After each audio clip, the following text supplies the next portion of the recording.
अस्सलामुअलैकुम and a very good morning. जागो लोहार में आप सबको खुश आमदीद कहते हैं। मैं हूं मुनीबा आसिफ। उम्मीद करती हूं कि आप लोग जहाँ कहीं होंगे खैरियत से होंगे और इस मौसम से ख़ुद को बचाने के हवाले से भी खूब तैयारी कर रहे होंगे, बल्कि एहतियात ज़रूर बरत रहे होंगे, क्योंकि इस मौसम में एक तो हीट स्ट्रोक का ख़तरा बहुत ज़्यादा बढ़ जाता है और दूसरा ये कि जनाब आपने बाहर निकलते वक्त जो SOPs हम आपको रोज़ाना की बुनियाद पर बताते हैं उनका भी ख्याल रखना है। लेकिन आज मैं अपने प्रोग्राम का आगाज़ चंद ऐसी बातों से करूँगी और आपको बताऊँगी खुशगवार और बेहतरीन ज़िंदगी गुजारने के 3 उसूल जो हमारी ज़िंदगी को खुशगवार बना सकते हैं, जो शायद कह लें कि आपकी ज़िंदगी को या मेरी ज़िंदगी को भी वो बदल कर रख दे। अब खुशगवार ज़िंदगी का जो पहला उसूल होता है वो है मोहब्बत। मोहब्बत ये एक ऐसा जज्बा है जो रिश्तों को मजबूती से बांध लेता है और इससे दिलों के फासले मिट जाते हैं, कम हो जाते हैं। और जब रिश्तों में मोहब्बत का अंसर होगा ना तो फिर बर्दाश्त भी होगी और किसी नागवार बात पर आप स्पेस भी दे जाते हैं एक दूसरे को। कोशिश करें कि अपने से जुड़े जितने भी रिश्ते हैं ना उनमें मोहब्बत का तो तकद्दुस है ना उसे लाजमी बरकरार रखें। ज़िंदगी को खुशगवार बनाने का जो दूसरा असूल है वो है एतमाद, ट्रस्ट। आज हमारे रिश्तों में ना बदगुमानी की दूसरी बड़ी वजह एतमाद का फुकदान है कि ट्रस्ट नहीं करते हैं हम। अब फ़र्ज़ करें कि अगर रिश्तों में एतमाद ही ख़त्म हो जाएगा तो फिर बदगुमानी जन्म लेती है। लिहाजा खुशहाल ज़िंदगी गुजारने के लिए एतमाद का होना बहुत ज़रूरी है। और सिर्फ अपनी ही ज़िंदगी को खुशहाल ना बनाएं, दूसरों का भी इसी हवाले से ख्याल करना चाहिए कि अगर रिश्तों में ट्रस्ट ना हो तो सब मिनटों में ख़त्म हो जाता है।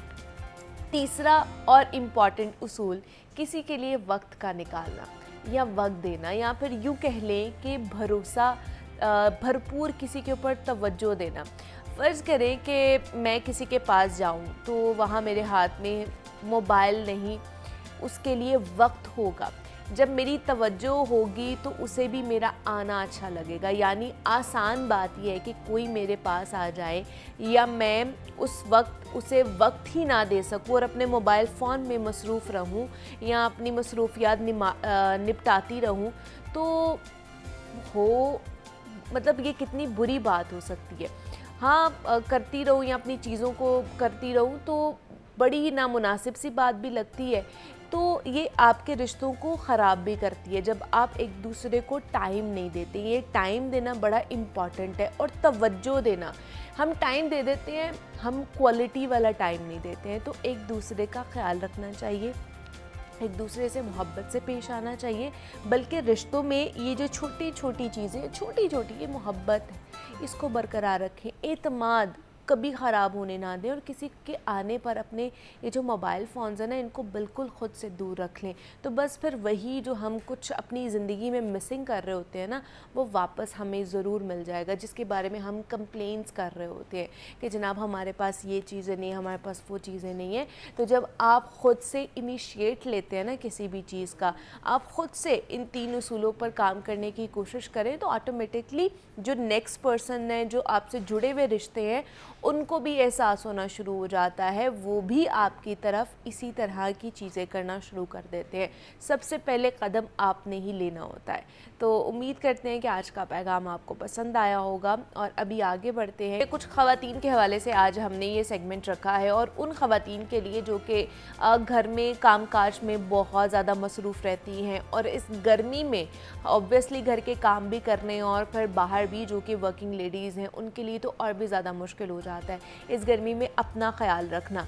तो अपने ख्याल रखने के लिए एक तो आपने अपनी ग़िज़ा का ख़ास तौर पर ख्याल रखना है कि इस गर्मी से बचने के लिए मशरूबात का इस्तेमाल करें, ऐसी ड्रिंक्स का इस्तेमाल करें जो कि आपको डिहाइड्रेट होने से बचाएं, रिफ़्रेशिंग भी रखें।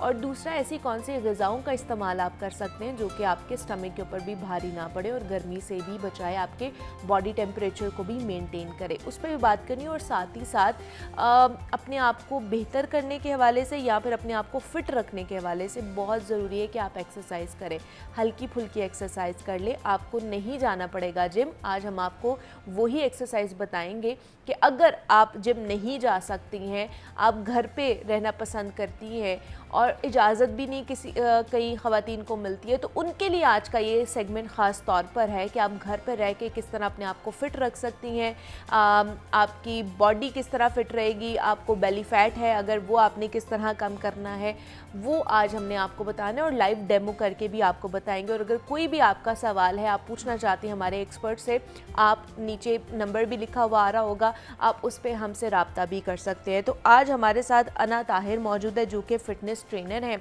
वो हमें बताएंगे कि हम घर पर रह के किस तरह की एक्सरसाइज कर सकती हैं और वो करके भी दिखाएंगे ना। आपको वेलकम कहते हैं जागो लाहौर में, कैसी हैं आप? ठीक है। और इसके साथ साथ डॉक्टर आयशा खालिद ने भी हमें ज्वाइन किया है जो कि क्लिनिकल न्यूट्रिशनिस्ट एंड डाइटिशियन है। तो उनसे हम पूछेंगे कि इस गर्मी का तोड़ क्या है। वो रिफ़्रेशिंग ड्रिंक्स की सूरत में भी हो सकता है या हमने किस तरह के फूड्स इंटेक करने उसकी सूरत में भी हो सकता है। डॉक्टर आयशा आपको भी वेलकम कहते हैं जागो लाहौर में, कैसी हैं आप? ठीक है, अल्हम्दुलिल्लाह, कैसी हैं? मैं भी बिल्कुल ठीक ठाक। तो सबसे पहले डॉक्टर आयशा अगर आपकी तरफ आओ, तो ये इतनी गर्मी पड़ी, ऊपर से हीट वेव भी है, तो इसमें हमने अपने आप को किस तरह रिफ़्रेशिंग रखना है, उसके लिए क्या क्या चीज़ों का इंटेक करना चाहिए हमें? बेसिकली हाइड्रेशन लेवल्स इम्पॉर्टेंट हैं। हमें हमारे यहाँ पे एक चीज़ का बहुत मामूल है कि हम पानी या हाइड्रेशन लेवल्स पे तब कंसंट्रेट करते हैं जब हमें महसूस होता है कि गर्मी लगी तो पानी पिया। सर्दियों में भी ये प्रैक्टिस होती है कि हम पानी इनफ नहीं पी रहे होते, बिकॉज हमें लगता है कि चूंकि हमें वो थर्स्ट की एक अर्ज नहीं है, so we don't. So hydration levels को हर मौसम में यकीनी बनाना ज़रूरी है, वो बैलेंस। अच्छा, एक और चीज़ यहाँ पे मैं करेक्ट करूँगी, it has not just got to do with the volume in your blood. जो हाइड्रेशन लेवल पानी का या जो एक क्वांटिटी है ना पानी की, उससे नहीं, इसका बेसिकली आयरन कंसंट्रेशन से ताल्लुक़ है। यानी जो इलेक्ट्रोलाइट इम्बैलेंस आपने एक टर्म सुनी होगी, यानी नमकियात की कमी हो जाती वो है। क्या है? वो सिर्फ पानी की कमी नहीं है। बेसिकली जब नमकियात आपकी जो ब्लड के अंदर या सिरम्स के अंदर, ठीक है, वो उनका लेवल ठीक नहीं रहता, जो तनासुब होना चाहिए वो ठीक नहीं रहता, जिसका अफेक्ट क्या होता है कि आपकी बॉडी डिप्राइव हो जाती है एंड डिहाइड्रेशन हो जाती है। So it's not just the volume but the concentration. तो चीज़ें कौन सी हैं? आम चीज़ें, जैसे एक बात तो आपको पता है कि पानी पीना चाहिए। पानी की आप यकीन नहीं बनाएं कि आप पानी को इस्तेमाल करें, लेकिन कई लोग फितरी तौर पे उनको पानी रॉ फॉर्म में इतना पसंद नहीं होता। मतलब सादा पानी नहीं पिया जाता, वो कहते हैं हमसे। हाँ, सादा पानी नहीं पिया जाता for what ever the reason, ठीक है, ठंडा नहीं पिया जाता या गर्म नहीं पिया जाता। तो वो लोग क्या करें कि अगेन द इलेक्ट्रोलाइट, जो फूड्स जिनमें हमारे पास सोडियम है, पोटेशियम है, मैग्नीशियम है, कैल्शियम है, इन सबको यकीनी बनाएं with other vitamins and minerals, जैसे विटामिन के, विटामिन सी और ये सारी चीज़ें। अब ये है किन किन चीज़ों में। और अच्छा, अब जैसे चलिए ये चीज़ें पे बात करते हैं। अब जैसे आपने इलेक्ट्रोलाइट्स की बात की है, वो भी इम्बैलेंस हो जाते हैं। हमारे यहाँ पे यूजुअली ये कहा जाता है कि अगर इस तरह का प्रॉब्लम हो रहा है तो ORS पी लो या फिर सिकंजवी P low, lemon water P low या फिर ऐसी चीज़ें पी लो जो कि आपके इलेक्ट्रोलाइट्स को बहाल करे। तो ORS या नींबू पानी, ये चीज़ें पीना, ये हमारे इलेक्ट्रोलाइट्स को बहाल करते हैं? बिल्कुल बहाल करते हैं, लेकिन आप ये कह सकते हैं कि वो एक होता है ना लास्ट रिजॉर्ट किसी चीज़ का। ORS वगैरह की तरफ हम जाते हैं जब फौरी यानी you know we want quick, एक रैपिड एक्शन, ठीक है। उससे पहले की जो स्टेज है या सिचुएशन है, जो प्राइमरी तौर पर हमें यकीनी बनाना है, वो बनाना है कि हमें कम से कम 8-10 ग्लास पानी पीना है। वो फिर भी ज़रूरी है। ठीक है। मौसमी फल का इस्तेमाल करें, सब्जियों का इस्तेमाल करें, देन उनके जूसेस का भी इस्तेमाल किया जा सकता है। जैसे वाटरमेलन आजकल मौसमी है और हमारे यहाँ पे एक अनफॉर्चुनेटली प्रॉब्लम ये है कि वो मिथ्स जो प्रिवेल करना स्टार्ट हो जाती हैं कि उसको टीके लग रहे हैं, फलाना हो रहा है, उससे लोग डर जाते हैं। Which is again I would negate that. ऐसी कोई बात नहीं, आप इस चीज़ से भी बिल्कुल बेफिक्र हो जाएं। आप वाटरमेलन का इस्तेमाल करें, उसमें कैल्शियम है, उसमें पोटेशियम है, उसमें विटामिन के है, उसमें विटामिन सी है।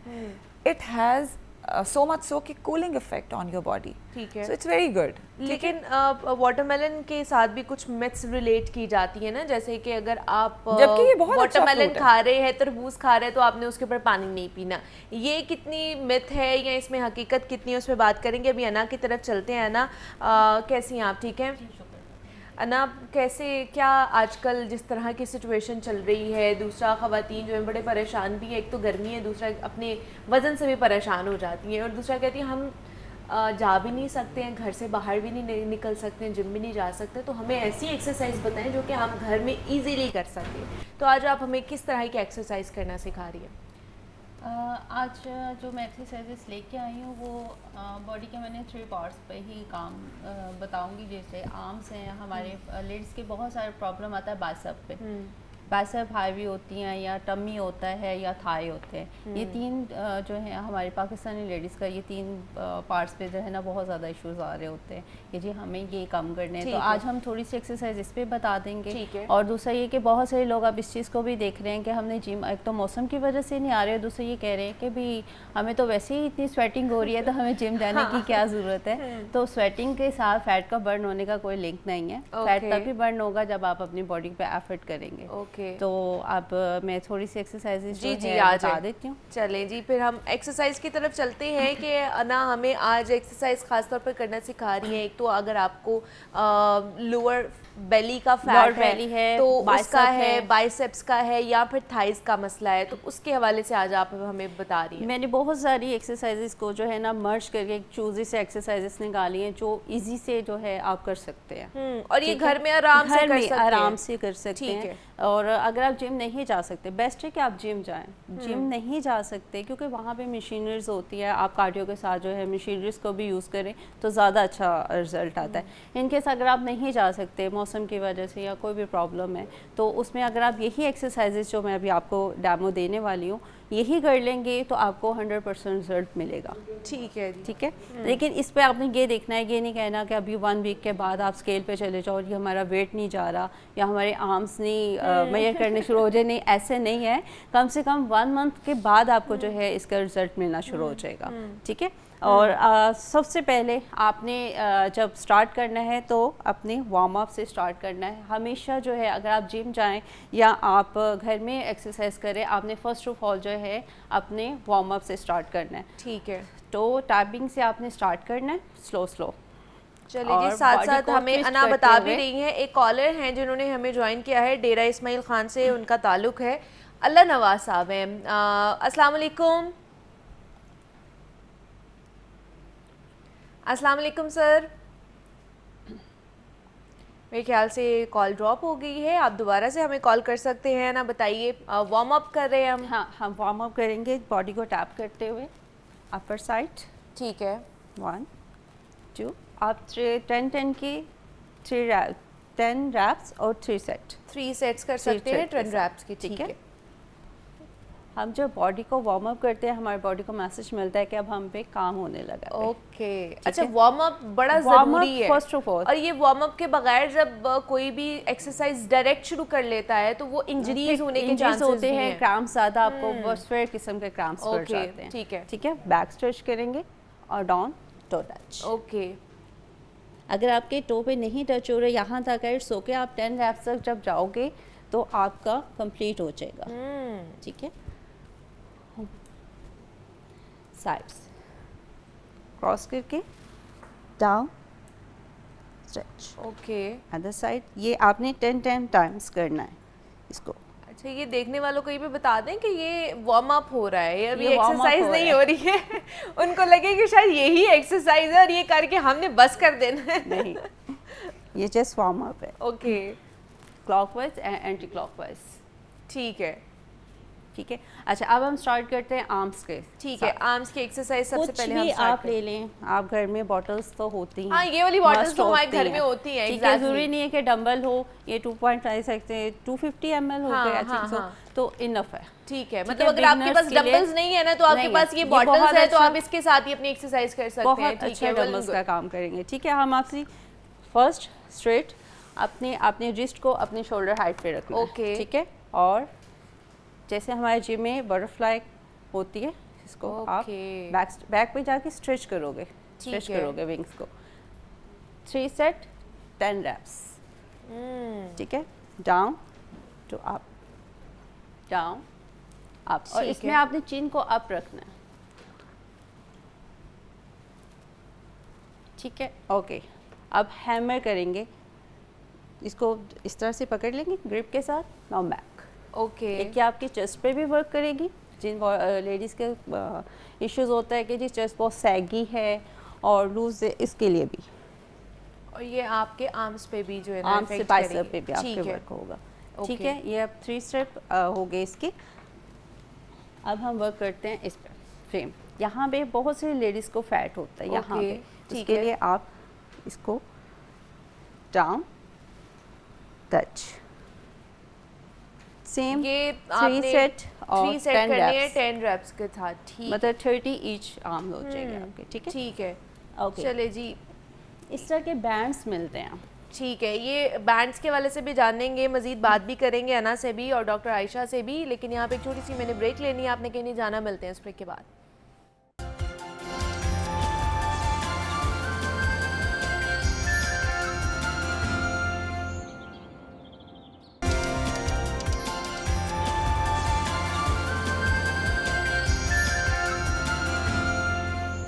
Welcome back to Jago Lahore. जनाब, हम बात कर रहे हैं कि घर में रह के हम लोगों ने किस तरह खुशहाल भी रहना है और साथ के साथ अपनी सेहत का ख्याल भी रखना है और इस गर्मी से भी किस तरह बचना है।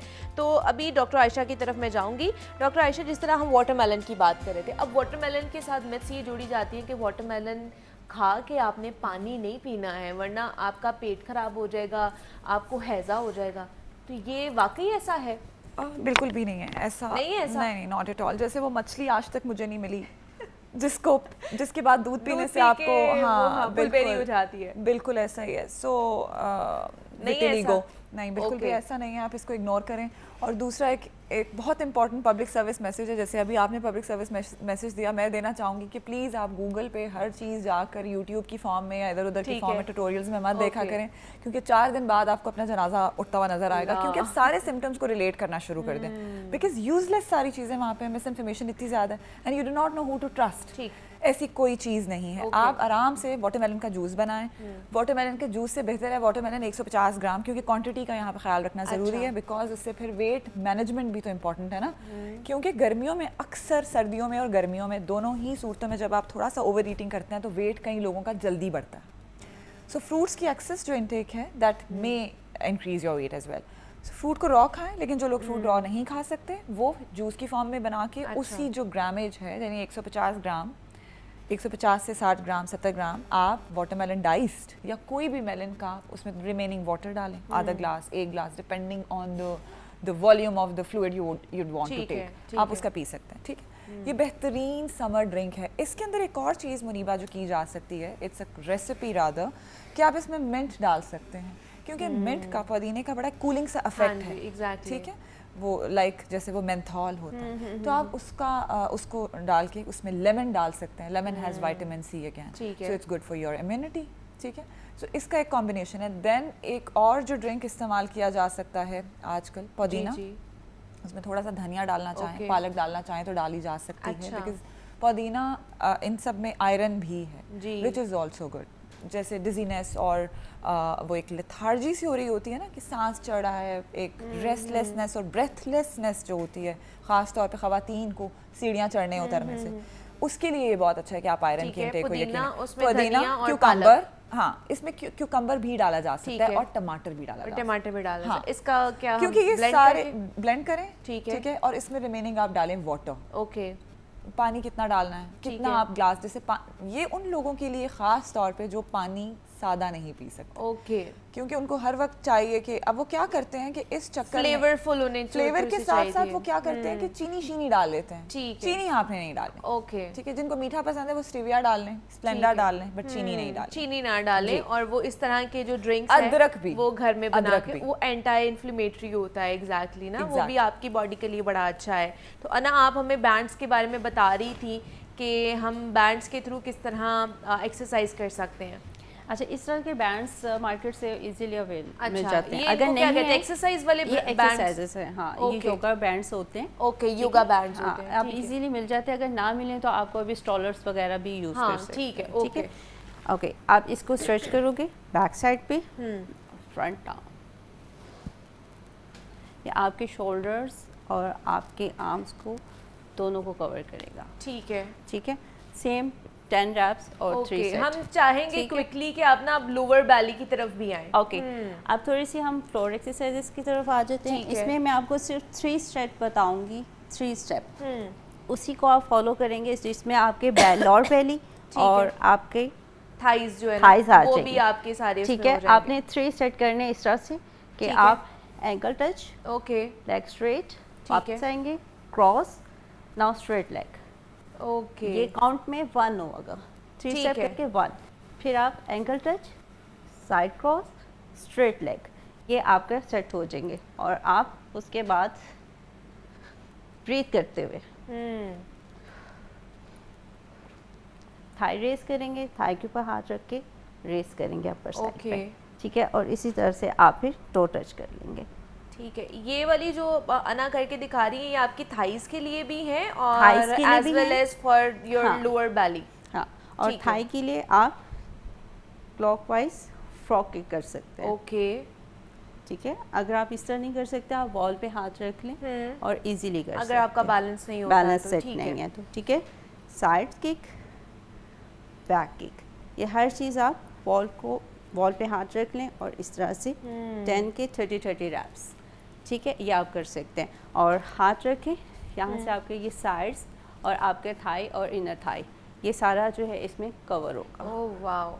ठीक है। ये चीज़ 10 रैप्स, 3 सेट, ठीक है। ठीक है। और लेग क्रॉस, इन्हीं को आप फॉलो कर लें तो आपको 1 मंथ में आप खुद फील करोगे कि यार मेरी बॉडी को फ़र्क पड़ रहा है। कि आपकी जो बॉडी है ना वो टोनिंग की तरफ जा रही है, बिल्कुल, टोन शुरू हो और जाएगी। हाँ वो टोन होना शुरू हो जाती है। इसके ऊपर आप अमल दरामद कर लें और अगर आपको लग रहा है फिर भी आपसे नहीं होता है तो फिर आपको जिम ज्वाइन करनी पड़ेगी। फिर आप जिम जाएंगे तो आपको कुछ होगा, वरना घर पे आप बैठ के कुछ नहीं कर सकती। और ये जो हम लोग के दिमाग में ये होता है कि जनाब हम घर के काम कर रहे हैं, हमारा इतना पसीना निकल रहा है तो शायद हमारा फैट भी लॉस हो रहा है, ऐसा कुछ भी नहीं है। ये खुश फहमियाँ हैं हमारी जो हम पाल रहे होते हैं। तो ये एक्सरसाइज करें और जो डॉक्टर आयशा ने हमें बताया है कि कौन सी ड्रिंक्स आपको पीनी चाहिए इस गर्मी से बचने के लिए, ताकि इलेक्ट्रोलाइट्स भी हमारे बहाल रहें, लेथार्जिक फील होती है हमें वो भी ना हो और डिहाइड्रेशन की तरफ भी हम ना जाएं। तो इसके ऊपर हम बात कर रहे थे। अना ताहिर हमारे साथ मौजूद थी। अना, thank you so much for coming कि आप आई और हमें डेमो भी दिया कि हमने किस तरह घर में एक्सरसाइज करनी है। डॉक्टर आयशा खालिद ने भी हमें ज्वाइन किया था। Doctor Ayesha, thank you so much कि आप भी आई।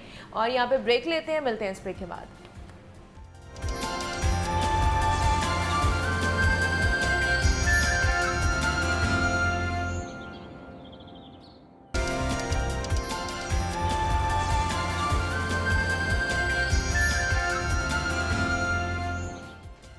Welcome back to Jago Lahore. जनाब, कभी कभार ना सबसे गहरी चोट किसी बेल्ट से या जूते से नहीं है, बल्कि एक जुमले से लगती है कि तुम किसी काम के नहीं हो, तुमने हमें हमेशा शर्मिंदा किया है, हमने तुम्हारे लिए सब कुछ किया, तुमने हमें क्या दिया।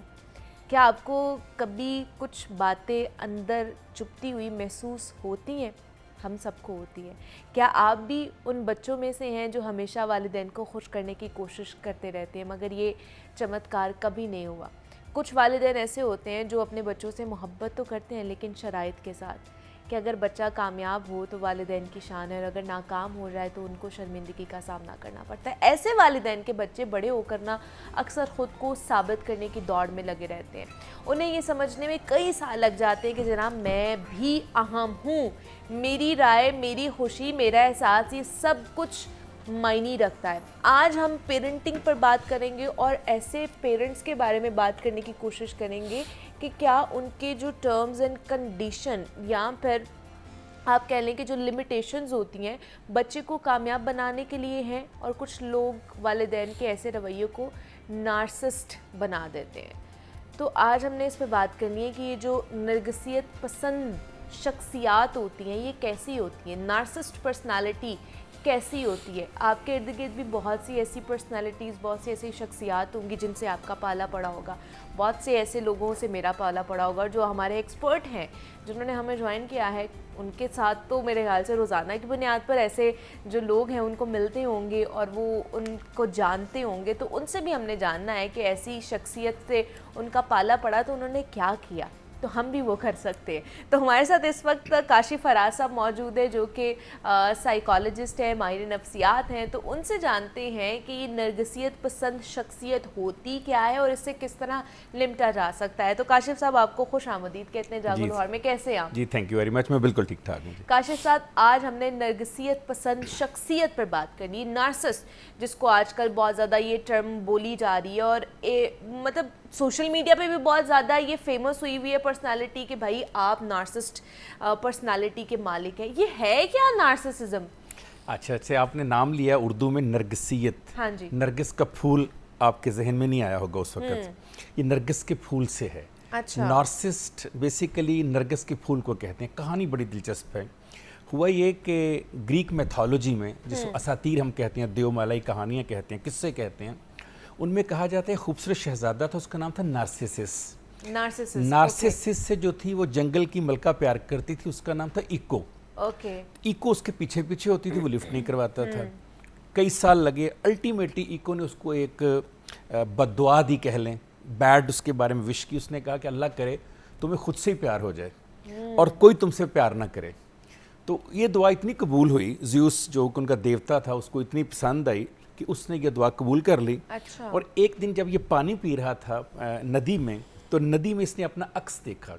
नो डाउट कि बहुत खूबसूरत इंसान था वो। जब उसने खुद को देखा तो उसको खुद से प्यार हो गया। अब वो हर वक्त या शीशा देखता रहता या वो पानी में अपना अक्स देखता रहता। खाना पीना भूल, हर कुछ भूल गया उसको। कई दफ़े ऐसा होता कि जब वो पानी में अपना अक्स देखता तो उसको चूमने के लिए जब नीचे होता तो पानी में गिर जाता। इसी तरह एक दिन नदी में गिरकर उसकी डेथ हो गई। यहीं से जब सिगमंड फ्राइड ने पढ़ी ये स्टोरी तो उसने नार्सिसिस्ट पर्सनैलिटी डिसऑर्डर, एक बीमारी का बताया कि वो शख्स जो खुद से प्यार करता है, खुद को चूमना चाहता है, खुद की तारीफ करना चाहता है, खुद को सराहना चाहता है और अल्टीमेटली इसी आड़ में अपनी जान दे बैठता है। यानी इतनी खतरनाक बीमारी है कि अल्टीमेटली इंसान, क्योंकि वो किसी और का होता ही नहीं, किसी और कुछ समझता ही नहीं। जैसे भी आपने कहा कि बहुत सारी मिसालें होती, हम जैसे जो सरकारी मुलाजिम हैं, हमें डेली ऐसे नार्सिसिस्टिक पर्सनैलिटी डिसऑर्डर के शिकार ऑफिसर से मिलना पड़ता है। आपसे होती है मुलाकात? मैं कहता हूँ जी डेली, बल्कि आज भी जब मैं आ रहा था तो मेरी मुलाकात हुई, मैं नाम नहीं ले सकता। तो बाज़ का उनको जब हम कहते हैं कि हमने कहीं जाना है तो हमें पता होता है कि जब तक इनकी तारीफ नहीं करेंगे, और वो ज़्यादातर झूठी होती है। अच्छा, वो खुद कहते हैं मुझे कपड़े पहनना नहीं आता। अच्छा। लेकिन जब हम ये बात कहें उनको बहुत बुरा लगता है। अगर उसके बरक्स हम कहें कि सर आज आपने बहुत अच्छे कपड़े, सर आज के जूते बहुत अच्छे हैं, ही फील्स हैप्पी, इतना खुश होते हैं उस बात के ऊपर। आप उनसे कहें सर आज हमने गुफ्तगू, सर जो कल आपने वाकया सुनाया था सर कमाल था, सर मैं तो रात सो नहीं सका, सर इतना मुझे मुतासर किया। अच्छा, उनको भी पता होता है ये कोई ऐसा वाकया नहीं था, कोई ऐसा इतना मुतासर कुन वाकया नहीं था। लेकिन क्योंकि उनकी पर्सनैलिटी के अंदर ये है कि कोई तारीफ करेगा तो अच्छा लगेगा, तो हमें तो डेली निपटना पड़ता है। फिर मेरे पास ऐसे कई पेशेंट्स आते हैं क्लिनिक में शाम को, जो हमें कहते हैं जी कि मेरे बच्चे जो हैं वो मेरी तारीफ नहीं करते। अच्छा। कैन यू इमेजिन कि माँ और बाप ये कह रहे हैं कि मेरी औलाद मेरी उसकी भी औलाद तारीफ क्या कहते जी, मैं लिबास पहनती हूँ, इनको खाना देती हूँ, उनका ख्याल करती हूँ, घर साफ करती हूँ, पढ़ाती हूँ, ये तारीफ नहीं करते हमारी। अच्छा। यानी खुद से इतना प्यार है कि औलाद से तारीफ करवाना चाहते हैं, अपने कुलीग से, अपने सबॉर्डिनेट से, अपने मुलाजमों से, कोई मिल जाए। और ये ऐसे लोग होते हैं कि इनको रास्ते में अगर सफ़र करते को तारीफ करना शुरू कर दे तो ये उस पर इतने खुश होते हैं कि इनको अपनी मंजिल भूल जाती है, वहीं रुक जाते हैं कि जी, क्योंकि मैंने तो यहाँ तक सुना है काशिफ साहब कि ये रिश्ते खराब कर देते हैं, ये जो पर्सनालिटी होती है नार्सिसिस्ट, नरगिसियत पसंदगी, इसको अक्सर कहा जाता है टॉक्सिक पेरेंटिंग। टॉक्सिक पेरेंटिंग से मुराद ये है क्योंकि ये जहर घोल देते हैं जिंदगी में। अब देखिए कि एक माँ और बाप में से अगर दोनों नार्सिसिस्टिक हैं तो चांसेस हैं 62% की अगली नस्ल में ये जाएगा। अच्छा, ये सिर्फ क्या इसकी अलामत यही है कि आप सिर्फ अपने आप को प्रेज कराना चाहते हैं या अपनी सिर्फ तारीफ आप सुनना चाहते हैं? 10 अलामतें हैं इसकी। 10 अलामतें, ये एक है जो आपने एक बोली, डिसऑर्डर की 10 अलामतें। 10 अलामतें। पहली ये जो आपने फरमाया कि सराहे जाना चाहते हैं, तारीफ सुनना चाहते हैं। नंबर 2 ये होता है ये इमोशनली ब्लैकमेल करते हैं। मसलन ये कहेंगे मैंने तुमसे नहीं बोलना, मेरा दिल ही नहीं करता तुमसे बात करने को, या आपको इमोशनली, ताकि आप उसकी तारीफ करें, नहीं अम्मी आप ऐसे ना, अब्बू आप ऐसे ना करें। नंबर 3 इनकी क्या होगी कि ये आपको दीनी तौर पर, मजहबी तौर पर आपको ब्लैकमेल करेंगे। देखो अगर तुम मेरे साथ मेरा दिल दिखाओगी तो अल्लाह नाराज़ हो जाएगा, ये उसको इस्तेमाल करेंगे आपका ताकि आप उनकी मर्ज़ी पे चलें। चौथी इनकी निशानी ये होती है कि ये अपने अलावा किसी को और कुछ नहीं समझते। एक घमंड होता है, एक फ़रौनियत होती है। नंबर 5 इनके होता है डिमांडिंग बहुत होते हैं। अच्छा। यानी ये हर वक्त कहेंगे कि हमारी डिमांड, हमारी मर्जी, हमारी चीज़ के मुताबिक चले, किसी और की डिमांड, किसी और की मर्जी इनके होते नहीं चल सकती। सही। छठा इनका ये होता है कि रिएक्शनरी बहुत होते हैं। अच्छा। ये एग्जैजरेटेड अपनी चाहते हैं कि इज्जत, मतलब वो आएंगे तो वो कहेंगे जी कि मुनीबा उठ के मिले, काशिम मुझे उठ के मिले, दोनों अपनी सीट छोड़ दें, मेरा दिल करे मैं जहाँ बैठूं, दिल करे ना बैठूं, इतनी ज़्यादा इनके अंदर। और अगर हम ये नहीं करेंगे तो इतने रिएक्शनरी हो जाएंगे कि ये भूल जाएंगे कि हमने उनके साथ ज़िंदगी में और कितनी नेकियां की, ये बात इनको याद रहेगी। तो इनकी 10 निशानियों में से अगर कोई से 4 निशानियां पूरी कर दे तो कहा जाता है क्लासिकली इसका शिकार हो गए। हाँ, ठीक है। और हमारे यहाँ जो पाकिस्तान में हमने देखा है, जो हमारी रिसर्चेज हैं, कि यहाँ पर अमूमी तौर के 5 से 6 निशानियां पूरी करने वाले मौजूद हैं। अमेरिका में कहते हैं 6% हैं। हाँ। लेकिन सच बात यह है कि वहाँ बताते नहीं हैं, तो कहा जाता है कि 10 से ज़्यादा हैं। तो जब आपके प्रोग्राम को भी पता चला तो मैंने चेक किया, मैंने कहा जरा पाकिस्तान का चेक करें। तो पाकिस्तान में जिन लोगों ने रिसर्च की उनका ख्याल है कि 15% लोग हैं जो एक्सेप्ट करते हैं, लेकिन हकीकत में 25+ हैं। अब इतने परसेंट जब होंगे टॉक्सिक पेरेंटिंग करेंगे तो डेफिनेटली वो बच्चों की जिंदगी तबाह कर देंगे। और वो जब बच्चे माँ बाप बनेंगे, वो कितने, सोचिए, वो किसी रिलेशनशिप में जाएंगे तो वो कितने नहीं करेंगे, वो कितने नार्सिसिस्ट होंगे, खुद से प्यार करेंगे, किसी की बात नहीं सुनेंगे। अगर बीवी है तो मियाँ के साथ नहीं अच्छी रहेगी, अगर मियाँ है तो वो बीवी के साथ हो जाएगा उसका। भाई बहन, इतनी जेलसी हो जाती है कि भाई बहन से, बहन बहन से, भाई भाई से बात नहीं करते। और इसमें जो सबसे अहम रोल है ना मरीबा, वो है इनेबलर्स का। इनेबलर की टर्म याद रखिए। अच्छा। ये वो होते हैं जो उस नार्सिसिस्ट को नार्सिसिस्ट बनने और मेंटेन रखने में मदद करते हैं। वो कौन है? वो जो बार बार उनकी तारीफ करके थे, सर कमाल है, सर आपने तो जो किया सर कमाल ही हो गया, ये जो आपने गुफ्तगू की, ये जो आपने कपड़े पहने, ये जो आपने कप से चाय पी है, ये जो आपने अभी शेर सुनाया, ये जो आप चल कर आए हैं, सर आपका चलना, बोलना, उठना, खाना पीना, सर एक्स। ये जो इनेबलर्स होते हैं, अच्छा। ये कभी भी नार्सिसिस्ट को नीचे नहीं आने देते। इन्होंने एक पौड़ी चढ़ा के, इसको एक सीढ़ी चढ़ा के ऊपर रखना होता है ताकि उनको फायदा मिलता रहे। जब तक इनेबलर्स पास रहेंगे, बल्कि एक बड़ी मजे की मैं आपको बताता हूँ, पहले टीसी करने वाले भी कहते हैं ना, अब उन्हें इनेबलर्स कह दिया है तो वो वही है ना। हमारे एक रिलेटिव हैं, मैं आपको बड़ी मजा टर्म बताता हूँ। अच्छा। वो गांव के लंबड़दार थे। हाँ। उन्होंने 2 बंदे रखे हुए थे। अच्छा। वो सिर्फ इस काम के लिए।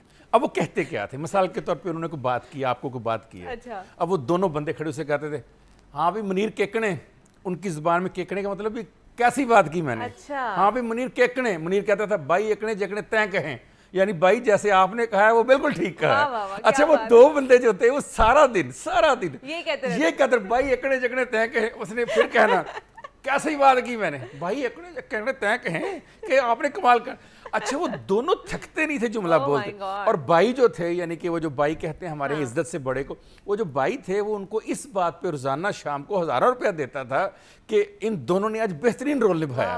अच्छा, वो इनेबलर्स कहलाते हैं। तो इनेबलर्स जब जिंदगी में ज्यादा हो जाते हैं तो फिर ये लोग कभी ठीक नहीं होते। तो आप ये देखें कि हमारी जिंदगियों में इनेबलर्स कितने ज्यादा हैं। इर्द गिर्द ऑफिसेज में, कहीं पे भी आप काम कर रहे होते हैं, वो लोग मौजूद होते हैं। बहुत अच्छी बात आपने की। आपने एक छोटे हुए कहानी पढ़ी होगी कि एक जो लोमड़ी थी, उसने देखा कि एक कौवे के मुंह में कोई चीज है, वो उससे लेना चाहती है, तो उसने कहा तुम कितने अच्छा काम। ये इनेबलर थी एक्चुअली। हाँ, उसने कांका किया और वो उसके मुंह से गिरा उठा लिया, ये इनेबलर थी। हमारी जिंदगी में जो इनेबलर होते हैं उन्होंने हमसे कोई काम लेना होता है। जो ही उन्होंने कोई काम लेना होता है तो वो इस तरह की तारीफ शुरू कर देते हैं। एक दफ़ा मैंने एक एनेबलर का इलाज करते अपने दादा को देखा। अच्छा। मेरे दादा अपनी ज़मीनों पे बैठे हुए थे।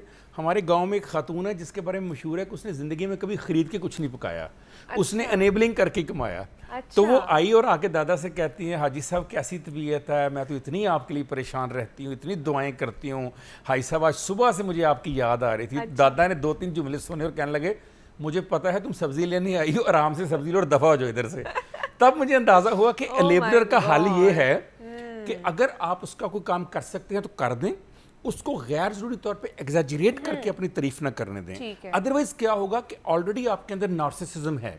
अच्छा देखिए, नार्सिसिज्म हर एक के अंदर है, बीमारी के तौर पर नहीं, तारीफ के तौर पर। क्या आपको, मुझे नहीं अच्छा लगता हमारी तारीफ करे? भाई मैं और आप दिन में 100 खींचते हैं अपनी सेल्फीज, कौन सी लगाते हैं? जो सबसे अच्छी होती है, वो चाहे सच हो या ना हाँ, हो। बिल्कुल। दुनिया की खूबसूरत जगह पर आप चले जाएं तो वहां पर आप देखें लोग फोटोग्राफी कर रहे होंगे, किसकी?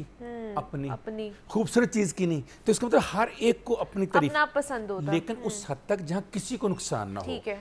ये बीमारी उस वक्त बनती है जब मेरी तारीफ करना आपको नुकसान दे, जब मैं आपके हकूक सलब कर लूं अपनी तारीफ में, जब मैं आपसे रिएक्शनरी हो जाऊं, आपको बुरा समझूं, आपको छोटा समझूं, खुद घमंड में आ जाऊं, खुद गुरूर, तब ये बुरी है। अदरवाइज सेल्फ प्रेज हर एक को अच्छी लगती है, किसी को बुरी नहीं लेकिन लगती। क्या करें काशिफ साहब, अगर सपोज एक मियाँ बीवी हैं, उनमें अगर एक बंदा नार्सिसिस्ट पर्सनालिटी है, तो उसमें क्या करना चाहिए? बिकॉज इसके हवाले से एक मैं भी वीडियो देख रही थी कि वो अपना बता रही थी, अपनी स्टोरी बता रही थी कि जिसमें उसके हस्बैंड की ये पर्सनालिटी थी लड़की की, और उसका ये कहना था कि मेरी फैमिली को ऐसा लगता था कि वो बहुत अच्छा है, वो बहुत अच्छा है, लेकिन इन रूम वो मेरे साथ किस तरह है वो मुझे पता था। वो जब बाहर निकलता था, बाहर की दुनिया के लिए उससे अच्छा, उससे परफेक्ट बेटा, दामाद, शौहर कोई भी नहीं था, बट वो मेरे साथ क्या कर रहा था वो सिर्फ मुझे पता था। और at the end after so many years मुझे उससे अलहदगी इख्तियार करनी पड़ी, बिकॉज टॉक्सिसिटी बहुत ज़्यादा हो गई हुई थी। बहुत अच्छा आपने सवाल किया। इसको हम कहते हैं सिलेक्टिव नार्सिसिज्म। यानी बाज़ का नार्सिसिस्ट जो होते हैं वो किसी खास शख्सियत से तो चाहते हैं तारीफ की जाना, ठीक है, लेकिन दूसरों के सामने नॉर्मल रवैया रखते हैं, जैसे उस खातून ने कहा। अब सवाल आपका ये था कि इनका इलाज क्या है। सबसे पहली बात ये, सेंटियागो यूनिवर्सिटी के एक डॉक्टर हैं जैन कोएट, वो सबसे बड़े दुनिया के एक्सपर्ट माने जाते हैं। उन्होंने पूरी वर्ल्ड में रिसर्च करके कहा कि दुनिया का मुश्किल तरीन साइकोलॉजिकल डिसऑर्डर है जिसका इलाज तकरीबन ना होने के बराबर है। 90% का इलाज नहीं होता। वजह क्या है? दो वजूहात है। नंबर 1, नार्सिसिस्ट पर्सनैलिटी जो है वो मानती नहीं है कि वो नार्सिसिस्ट है। अच्छा, पहली बात। नंबर 2, अगर वो मान ले तो उसे ठीक करने के लिए रेडी नहीं होती। अब ये दो बातें ऐसी हैं जो किसी भी मर्ज को कभी भी इलाज नहीं कर सकती।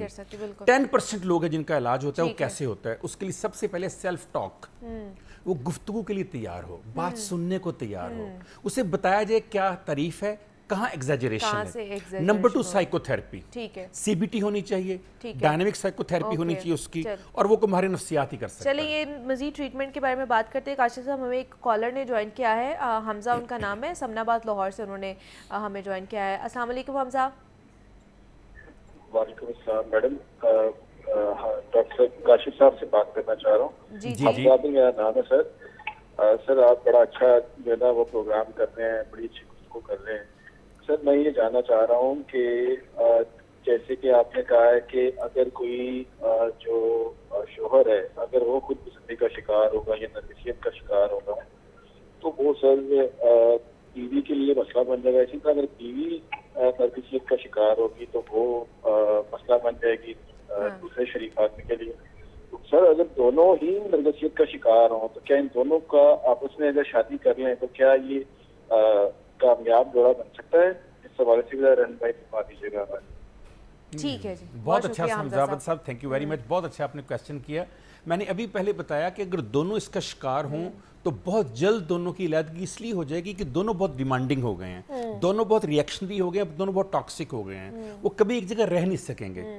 दूसरी बात यह है कि इन केस अगर किसी वजह से सोशल प्रेशर की वजह से उनको इकट्ठे रहना भी पड़ जाए, उनकी औलाद में 62% चांसेस हैं कि इनसे भी ज्यादा नार्सिसिस्ट पैदा होंगे। सो अगर दोनों इस तरह के मिल गए हैं तो कोशिश करनी चाहिए ऐसी शादी बिल्कुल भी ना करें। बल्कि आपको मैं बताता हूं कि अमेरिका में तो, मैं क्योंकि वहां रहा हूं, पढ़ता भी रहा हूं, अमेरिका में तो अगर उनको ये पता चल जाए कि कोई शख्स मेल या फीमेल नार्सिसिस्ट है तो उसको औलाद पैदा करने से रोक दिया जाता है। इन केस अगर उनकी औलाद हो चुकी हो पैदा तो उसको बाकायदा ले लिया जाता है, उसकी अलग तरबियत की जाती है ताकि ये बच्चा या बच्ची जो है नार्सिसिस्ट पैदा ना हो। तो जो इन्होंने बात की कि अगर दोनों नार्सिसिस्ट हैं तो फिर दरअसल एक तीसरे की जरूरत है उनको समझाने के लिए, क्योंकि वो दोनों इनेबलर भी बन गए एक दूसरे के और नार्सिसिस्ट तो हैं ही हैं वो। लिहाजा उनको बाहर से सेल्फ टॉक करके उनसे बात करके समझाए उनको। अब इनको समझाना बड़ा मुश्किल काम होता है, उसके लिए एकदम से कभी भी उनकी तारीफ करना छोड़ना नहीं चाहिए, जो अहम बात है। इसलिए कि जब आप साइकोलॉजिकल किसी पेशेंट या क्लाइंट को अचानक से सडनली तारीफ करना छोड़ देते हैं तो उसकी सेल्फ स्टीम बहुत लो हो जाती है। दूसरा, वो डिप्रेशन का शिकार हो जाता है। अब आपको पता भी है कि आप गलत कर रहे हैं, लेकिन आपने इसलिए तारीफ करनी है ताकि वो सेल्फ टॉक के लिए तैयार हो जाए, आपसे बात करने को तैयार हो जाए। तो जब आप बात कर रहे हो उसमें भी आपने कुछ चीज़ों की तारीफ करते रहना है, चाहे वो हो या ना हो, सो दैट कि वो एंगेजिंग रहे आपके साथ, कनेक्टेड रहे उनके साथ। अदरवाइज इस बीमारी के साथ डिप्रेशन इतना ज़्यादा आम है कि 90% चांसेस हैं अगर आप नार्सिसिस्ट हैं और आपको अपने मतलूबा रिजल्ट नहीं मिला दूसरों से तो आप डिप्रेशन का शिकार हो जाएंगे, फिर आप मेडिसिन पे भी लग जाएंगे क्योंकि डिप्रेशन इरिवर्सिबल है, विदाउट मेडिसिन नहीं है। अच्छा, एक बात और मैं बताता हूँ सुनने वालों को कि ये एक ऐसी बीमारी है नार्सिसिज्म जिसका इलाज दवाई में नहीं है।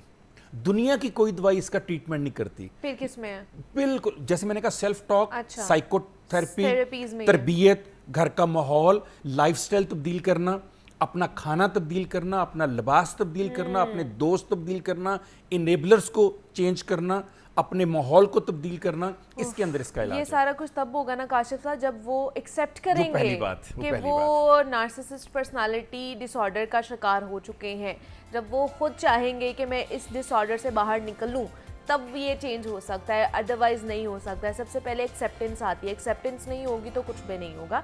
तो काशिफ फराज साहब हमारे साथ मौजूद थे। काशिफ साहब, thank you so much for coming. Narcissist personality के हवाले से हम बात कर रहे थे। ब्रेक लेते हैं, यहाँ पे मिलते हैं इस ब्रेक के बाद।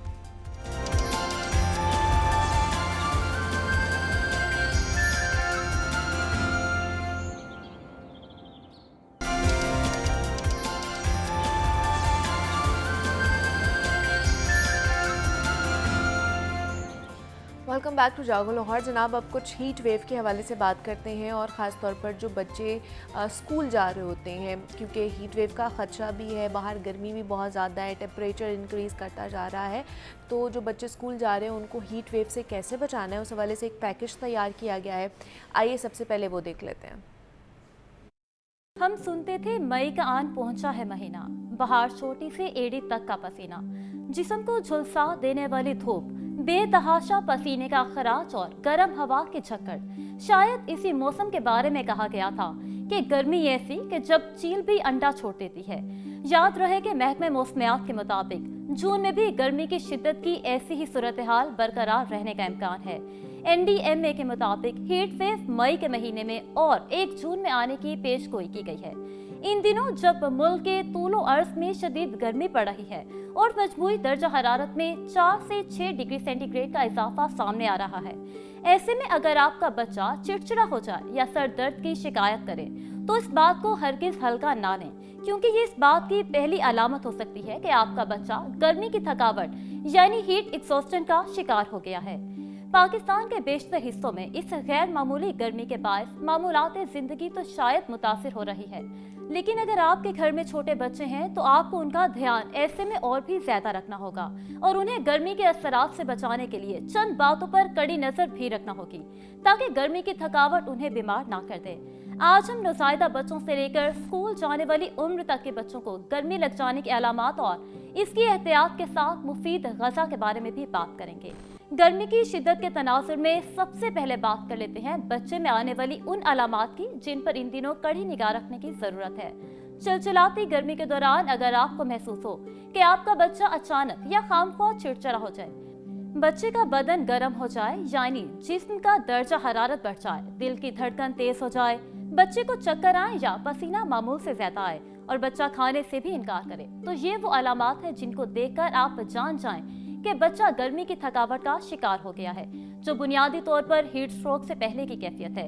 इस कैफियत को जानकर आप चंद बातों पर फौरी अमल करके बच्चे की सेहत को बड़े खतरे से दूर रख सकते हैं।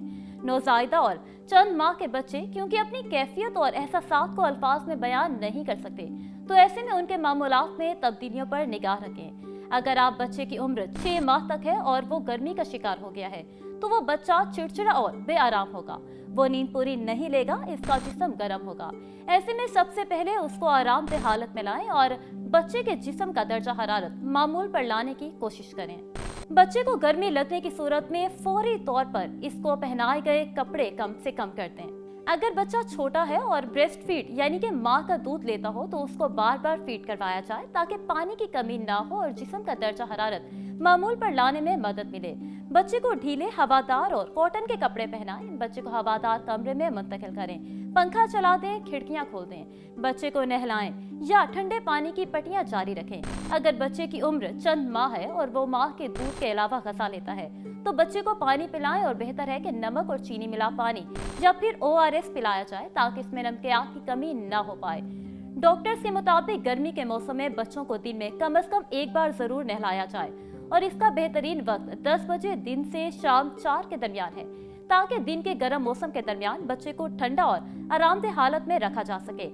अब बात करेंगे उन बच्चों की जो स्कूल जाते हैं, यानी लगभग 4 साल से लेकर 12 साल तक के बच्चों की।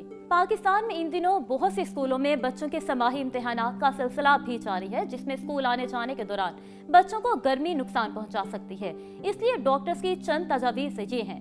पहली कि बच्चों को पानी ज्यादा से ज्यादा पिलाया जाए और पढ़ाई के दरमियान वक्फे या आराम का वक्त भी दिया जाए ताकि वो थकावट से बच सकें। स्कूल जाने वाले बच्चे टाइट कपड़े ना पहनाए जाएं। धूप से बचने के लिए टोपी, धूप का चश्मा, छतरी का इस्तेमाल करें। वैन या पब्लिक ट्रांसपोर्ट पर जाने वाले बच्चों को गुंजाइश से ज्यादा भरी गाड़ी में ना बिठाएं और हवा के गुजर का ख्याल रखा जाए ताकि जिस्म का दर्जा हरारत कंट्रोल रहे। माहिरीन के मुताबिक बच्चों को मौसमी फल का जूस क्यूब्स की सूरत में जमा कर दें, तो इस तरह जब वो बच्चे खाएंगे तो उनको उसमें भी मजा आएगा।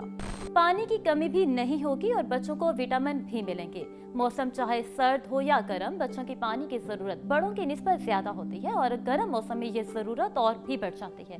लेकिन बच्चों की किडनी अभी इतनी मजबूत नहीं होती कि पानी को ज्यादा देर तक रोक सकें। तो जनाब, ये हीट वेव के हवाले से एक पैकेज तैयार किया गया था, ख़ास तौर पर छोटे बच्चों के हवाले से। तो जो जो एहतियातें आपको बताई हैं इस पैकेज के थ्रू, उसको ज़रूर अमल दरामद कीजिएगा। आगे बढ़ते हैं। आज एक ऐसी तकलीफ़ के बारे में हम बात करने जा रहे हैं जिसका नाम शायद आपने सुना होगा, लेकिन अक्सर लोग नहीं जानते हैं कि वो ख़ुद भी इसका शिकार हो जाते हैं। क्योंकि हमें बचपन से बताया गया है कि अगर नाक बंद है ना आपका और आंखों के इर्द गिर्द आपको बहुत ज़्यादा दर्द हो रहा है या सर भारी लग रहा है, तो बस ज़ुकाम होगा, आराम कर लो या फिर दवाई खा लो।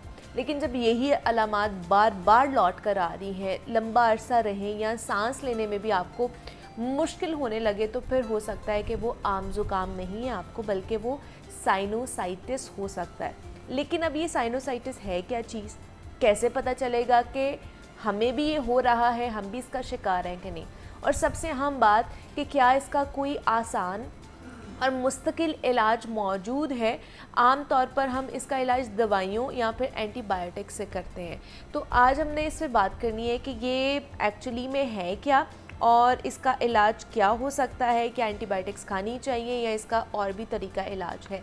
तो इस पर बात करने के लिए इस वक्त स्टूडियोज़ में हमारे साथ प्रोफेसर डॉक्टर मोहम्मद राशिद ज़िया साहब मौजूद हैं। प्रिंसिपल अल्लामा इकबाल मेडिकल कॉलेज है, ENT कंसल्टेंट है। डॉक्टर साहब, आपको खुश आमदीद कहते हैं जागो लाहौर में। कैसे हैं आप? ठीक है जी, बिल्कुल ठीक। डॉक्टर साहब, ये साइनोसाइटिस ये है क्या चीज़, क्या बीमारी है? मतलब ज़ुकाम तो हर किसी को हो रहा होता है, ये प्रॉब्लम के जी ज़ुकाम हो गया, नाक बंद हो गया, आँखों में दर्द बहुत ज़्यादा होती है, तो हम कहते हैं जी दवाई खा लें आराम से और ना थोड़ा सा आराम कर लें, सो जाएं तो आप ठीक हो जाएंगे। लेकिन ये बीमारी की शक्ल भी इख्तियार कर लेती है ये चीज़। जी, बिल्कुल सही आपने कहा। साइनोसाइटिस नाक के साइडों पे ये इंसान अल्लाह मियाँ की बेहतरीन मखलूक है। हाँ। और इंसानी चेहरा समझें कि मास्टर पीस ऑफ गॉड है, वहाँ पे तख्लीक की इंतहा कर दी गई है। वाह वाह वाह। अब इंसानी जो स्कल है, खोपड़ी है, आँखों के ऊपर, आँखों के नीचे, ब्रेन की साइडों पे हवा के बड़े बड़े चैम्बर रखे हुए, ये ग्रीन बेल्ट्स हैं, ये हमें फ्रेश रखती हैं, ऑक्सीजन सप्लाई करती हैं, ये क्लीन एयर को आगे कंडक्ट करती हैं। नॉर्मली इनके अगर ये खुला है नाक, हमारा नाक 1 सेकंड के लिए भी बंद नहीं होना चाहिए। अच्छा। ऑक्सीजन के बगैर लाइफ नामुमकिन है। चंद मिनटों के लिए अगर बेबी, न्यूबॉर्न बेबी की नाक बंद होगी तो he may have very serious consequences. Okay. जब बेबी नई दुनिया में आता है तो उसका क्राई करना इतना इम्पॉर्टेंट है, it's ignition start of a new life, इतनी इम्पॉर्टेंट है। गला एक चंद सेकंड के लिए दबा दिया जाए तो फ़ौरन डेथ वाक़ हो जाती है। आप यूँ सोचिए कि नाक किसी का भी बंद नहीं होना चाहिए। पहला आज का टेक होम मैसेज ये होना चाहिए कि नाक को किसी सूरत में बंद ना होने दिया जाए। इसकी बहुत सिंपल सी टिप्स हैं। नाक जब भी फ्लू से, गला ख़राब से, साइनस इन्फेक्शन से, जिसको हम नज़ला ज़ुकाम बोल देते हैं, थोड़ी सी शिद्दत ज़्यादा होगी तो साइनस इन्फेक्शन चली जाएगी। ये हवा के चैम्बर जो नाक के ऊपर, आँखों की ऊपर, आँखों के नीचे, स्कल में जगह जगह हवा के चैम्बर रखे हुए हैं जो हमें फ्रेशनेस देते हैं, हमें डिलाइट रखते हैं, हैप्पी रखते हैं। अगर ये इसमें इन्फेक्शन चली, अव्वल तो जल्दी इन्फेक्शन जाती नहीं, ठीक है, और अगर चला जाती है तो जल्दी ये ठीक नहीं होती। एक्यूट इन्फेक्शन की सूरत में बुखार होगा, चलना फिरना मुश्किल हो जाएगा, ओके। सर दर्द होगी, बिल्कुल। फेशियल स्वेलिंग होगी, सर दर्द होगी, बच्चा लड़ाई करेगा, बच्चा हाँ, स्कूल बिल्कुल चिड़चिड़ापन हो जाता है आपको। तो ये वो शिद्दत वाली इलामात हैं जिनको फ़ौरन ही अवॉइड किया जा सकता लेकिन है। क्या ये साइनोसाइटिस है या फिर ये आम जुकाम है? जब भी सर दर्द होगी, बुखार होगा, हेडेक शुरू हो जाएगी और नाक बिल्कुल बंद हो जाएगा तो साइनस इन्फेक्शन लामहला हो चुकी है। ओके, ठीक है। एग्जैक्टली। अब उस सूरत में रेस्ट करना, वार्म चीज़ें लेना, स्टीम लेना, सिंपल चीज़ें शुरुआत में, इब्तदा में बेस्ट इलाज है। उस वक्त ये साइनस इन्फेक्शन ना के फ़ौरन रिवर्ट की जा सकती है, इसको फ़ौरन कंट्रोल भी किया जा अच्छा, सकता है। अब जैसे मैं आपको अपना बताऊं कि मुझे ये अभी भी जुकाम है, अगर तो मेरी एक जो है ना वो नाक एक साइड की बंद है, तो क्या और ये बार बार होता है ऐसा मेरे साथ कि अक्सर जब भी ज़्यादा मौसम की शिद्दत होती है ना तो मुझे ज़ुकाम होना ही होना होता है। एक तो सर्दियों के स्टार्ट में, दूसरा गर्मियों के स्टार्ट में मुझे ये होता है और ये मेरी नाक बंद हो जाती है, तो मेरे लिए बड़ा मुश्किल होता है। तो क्या मैं भी साइनोसाइटिस का शिकार हूँ क्या? ये 100% आप हैं, इसको कहते हैं क्रॉनिक साइनोसाइटिस। अच्छा, अब इसका क्या इलाज है? एक्यूट है लफ्ज़, ओके। एक्यूट नहीं है, एक्यूट है। एक्यूट मीन शिद्दत के साथ, ओके। बुखार है, चलना फिरना मुश्किल है, लड़ाई कर रहा बंदा, ऑफिस में नहीं जा रहा, ये एक्यूट है। ओके। क्रॉनिक मीन के नाक बंद रहती है, जैसे आपकी कभी एक होती, कभी दोनों होती, कभी दोनों, और अक्सर खराटे भी लेते हैं ये लोग, रात मुंह खोल के सांस भी लेते हैं और अक्सर हॉक्स करते हैं, गला क्लियर करते हैं, गले में बलगम थोड़ी थोड़ी रहती है, गले में रानस, ये है क्रॉनिक। इनको काफ़ी सालों से, महीनों से चल रही। ये समझें कि हर 10 में से 3 लोगों के साथ है और ये 100% काबिल इलाज भी है। अच्छा। और अवॉइड भी की जा सकती है। कैसे? ये वो चीज़ है कि जो नाक में आम तौर पे हड्डी टेढ़ी हो, गदूद बन चुका हो, पौले बन चुका हो, तो हम एक, क्योंकि बड़ी मासूम सी कौम है, सादा सी कौम है, हम उस वक्त डॉक्टर को दिखाते हैं जब वाकई बेड पे लेट जाते हैं। हम कहते हैं ये तो मेरे वाला साहब को भी थी, हाँ। ये तुम्हारे खानदान में अक्सर होती है। और हम ये कहते हैं डॉक्टर साहब कि आम ही है ना, जुकाम है, सही हो जाएगा, तो क्या ही डॉक्टर के पास जाना है। जो बड़े शहरों का एक बड़ा मसला पोल्यूशन है, वो इस साइनस इन्फेक्शन को और आम भी ज़्यादा इंक्रीज कर रहा है। इसलिए जब भी हम ऑफिस पहुँचें और ख़ास तौर पे ऑफिस से घर पहुँचें तो पहला काम नाक को अच्छे तरीके से वज़ू करें, फ्लश करें, ब्लो करें। नोज़ ब्लो करना आना चाहिए। ठीक है। छोटे बच्चे को 3-4 साल की एज में हर सूरत में प्रॉपर वज़ू कैसे करते हैं, नाक को कैसे ब्लो करना है, अगर नहीं सिखाएंगे तो वो इन्फेक्शन बार बार होती रहेगी। ठीक है। और एक्सरसाइज को आम ज़िंदगी का हिस्सा बनाया जाए। जो लोग 1-1.5 घंटा एक्सरसाइज करते हैं उनके नोज साइनस काफ़ी खुले रहते हैं। थोड़ी बहुत बंदिश के बावजूद भी उनकी लाइफस्टाइल A1 काम चला जाएगी। अच्छा, ये ज़्यादातर ये जो बीमारी है साइनोसाइटिस की, ये किन लोगों में ज़्यादा देखी जाती है? कौन लोग ज़्यादा इसके प्रोन हो सकते हैं? सबसे ज़्यादा ये एक्सट्रीम ऑफ एजेस पे है। जैसे अब गर्मी की शिद्दत भी है, जब भी मौसम बहुत नीचे होगा, सर्दी होगी या एक्सट्रीम ऑफ हीट वेव बढ़ेगी, तो इन्फेक्शंस का चांसेस बढ़ जाएगा जी। इंसान की जिस्म अब आहिस्ता आहिस्ता इस मौसम के साथ एडजस्ट होगा। It will take few weeks. So शिद्दत से बचना, बाहर ज़्यादा धूप में नहीं फिरना चाहिए, पानी का इस्तेमाल बेतहाशा करना चाहिए, पानी और पीने वाली साफ़ चीज़ें सारा दिन पीनी चाहिए। ठीक है। और बच्चे को तो लिटिल वार्म चीज़ें पीना सबसे बेहतरीन तरीका कार है। और नोज़ को अगर किसी का थोड़ा सा बंद रहता है, जैसे आपने कहा कि मुझे कभी फील आता है, तो एक नॉर्मल पानी का गिलास लिया जाए रूम टेम्परेचर पे, उसमें सिर्फ ½ टीस्पून साल्ट डाला जाए, टेबल साल्ट, और नोज़ को थ्रू एंड थ्रू फ्लश कर दिया जाए। अच्छा। किसी भी खाने से पहले। ओके।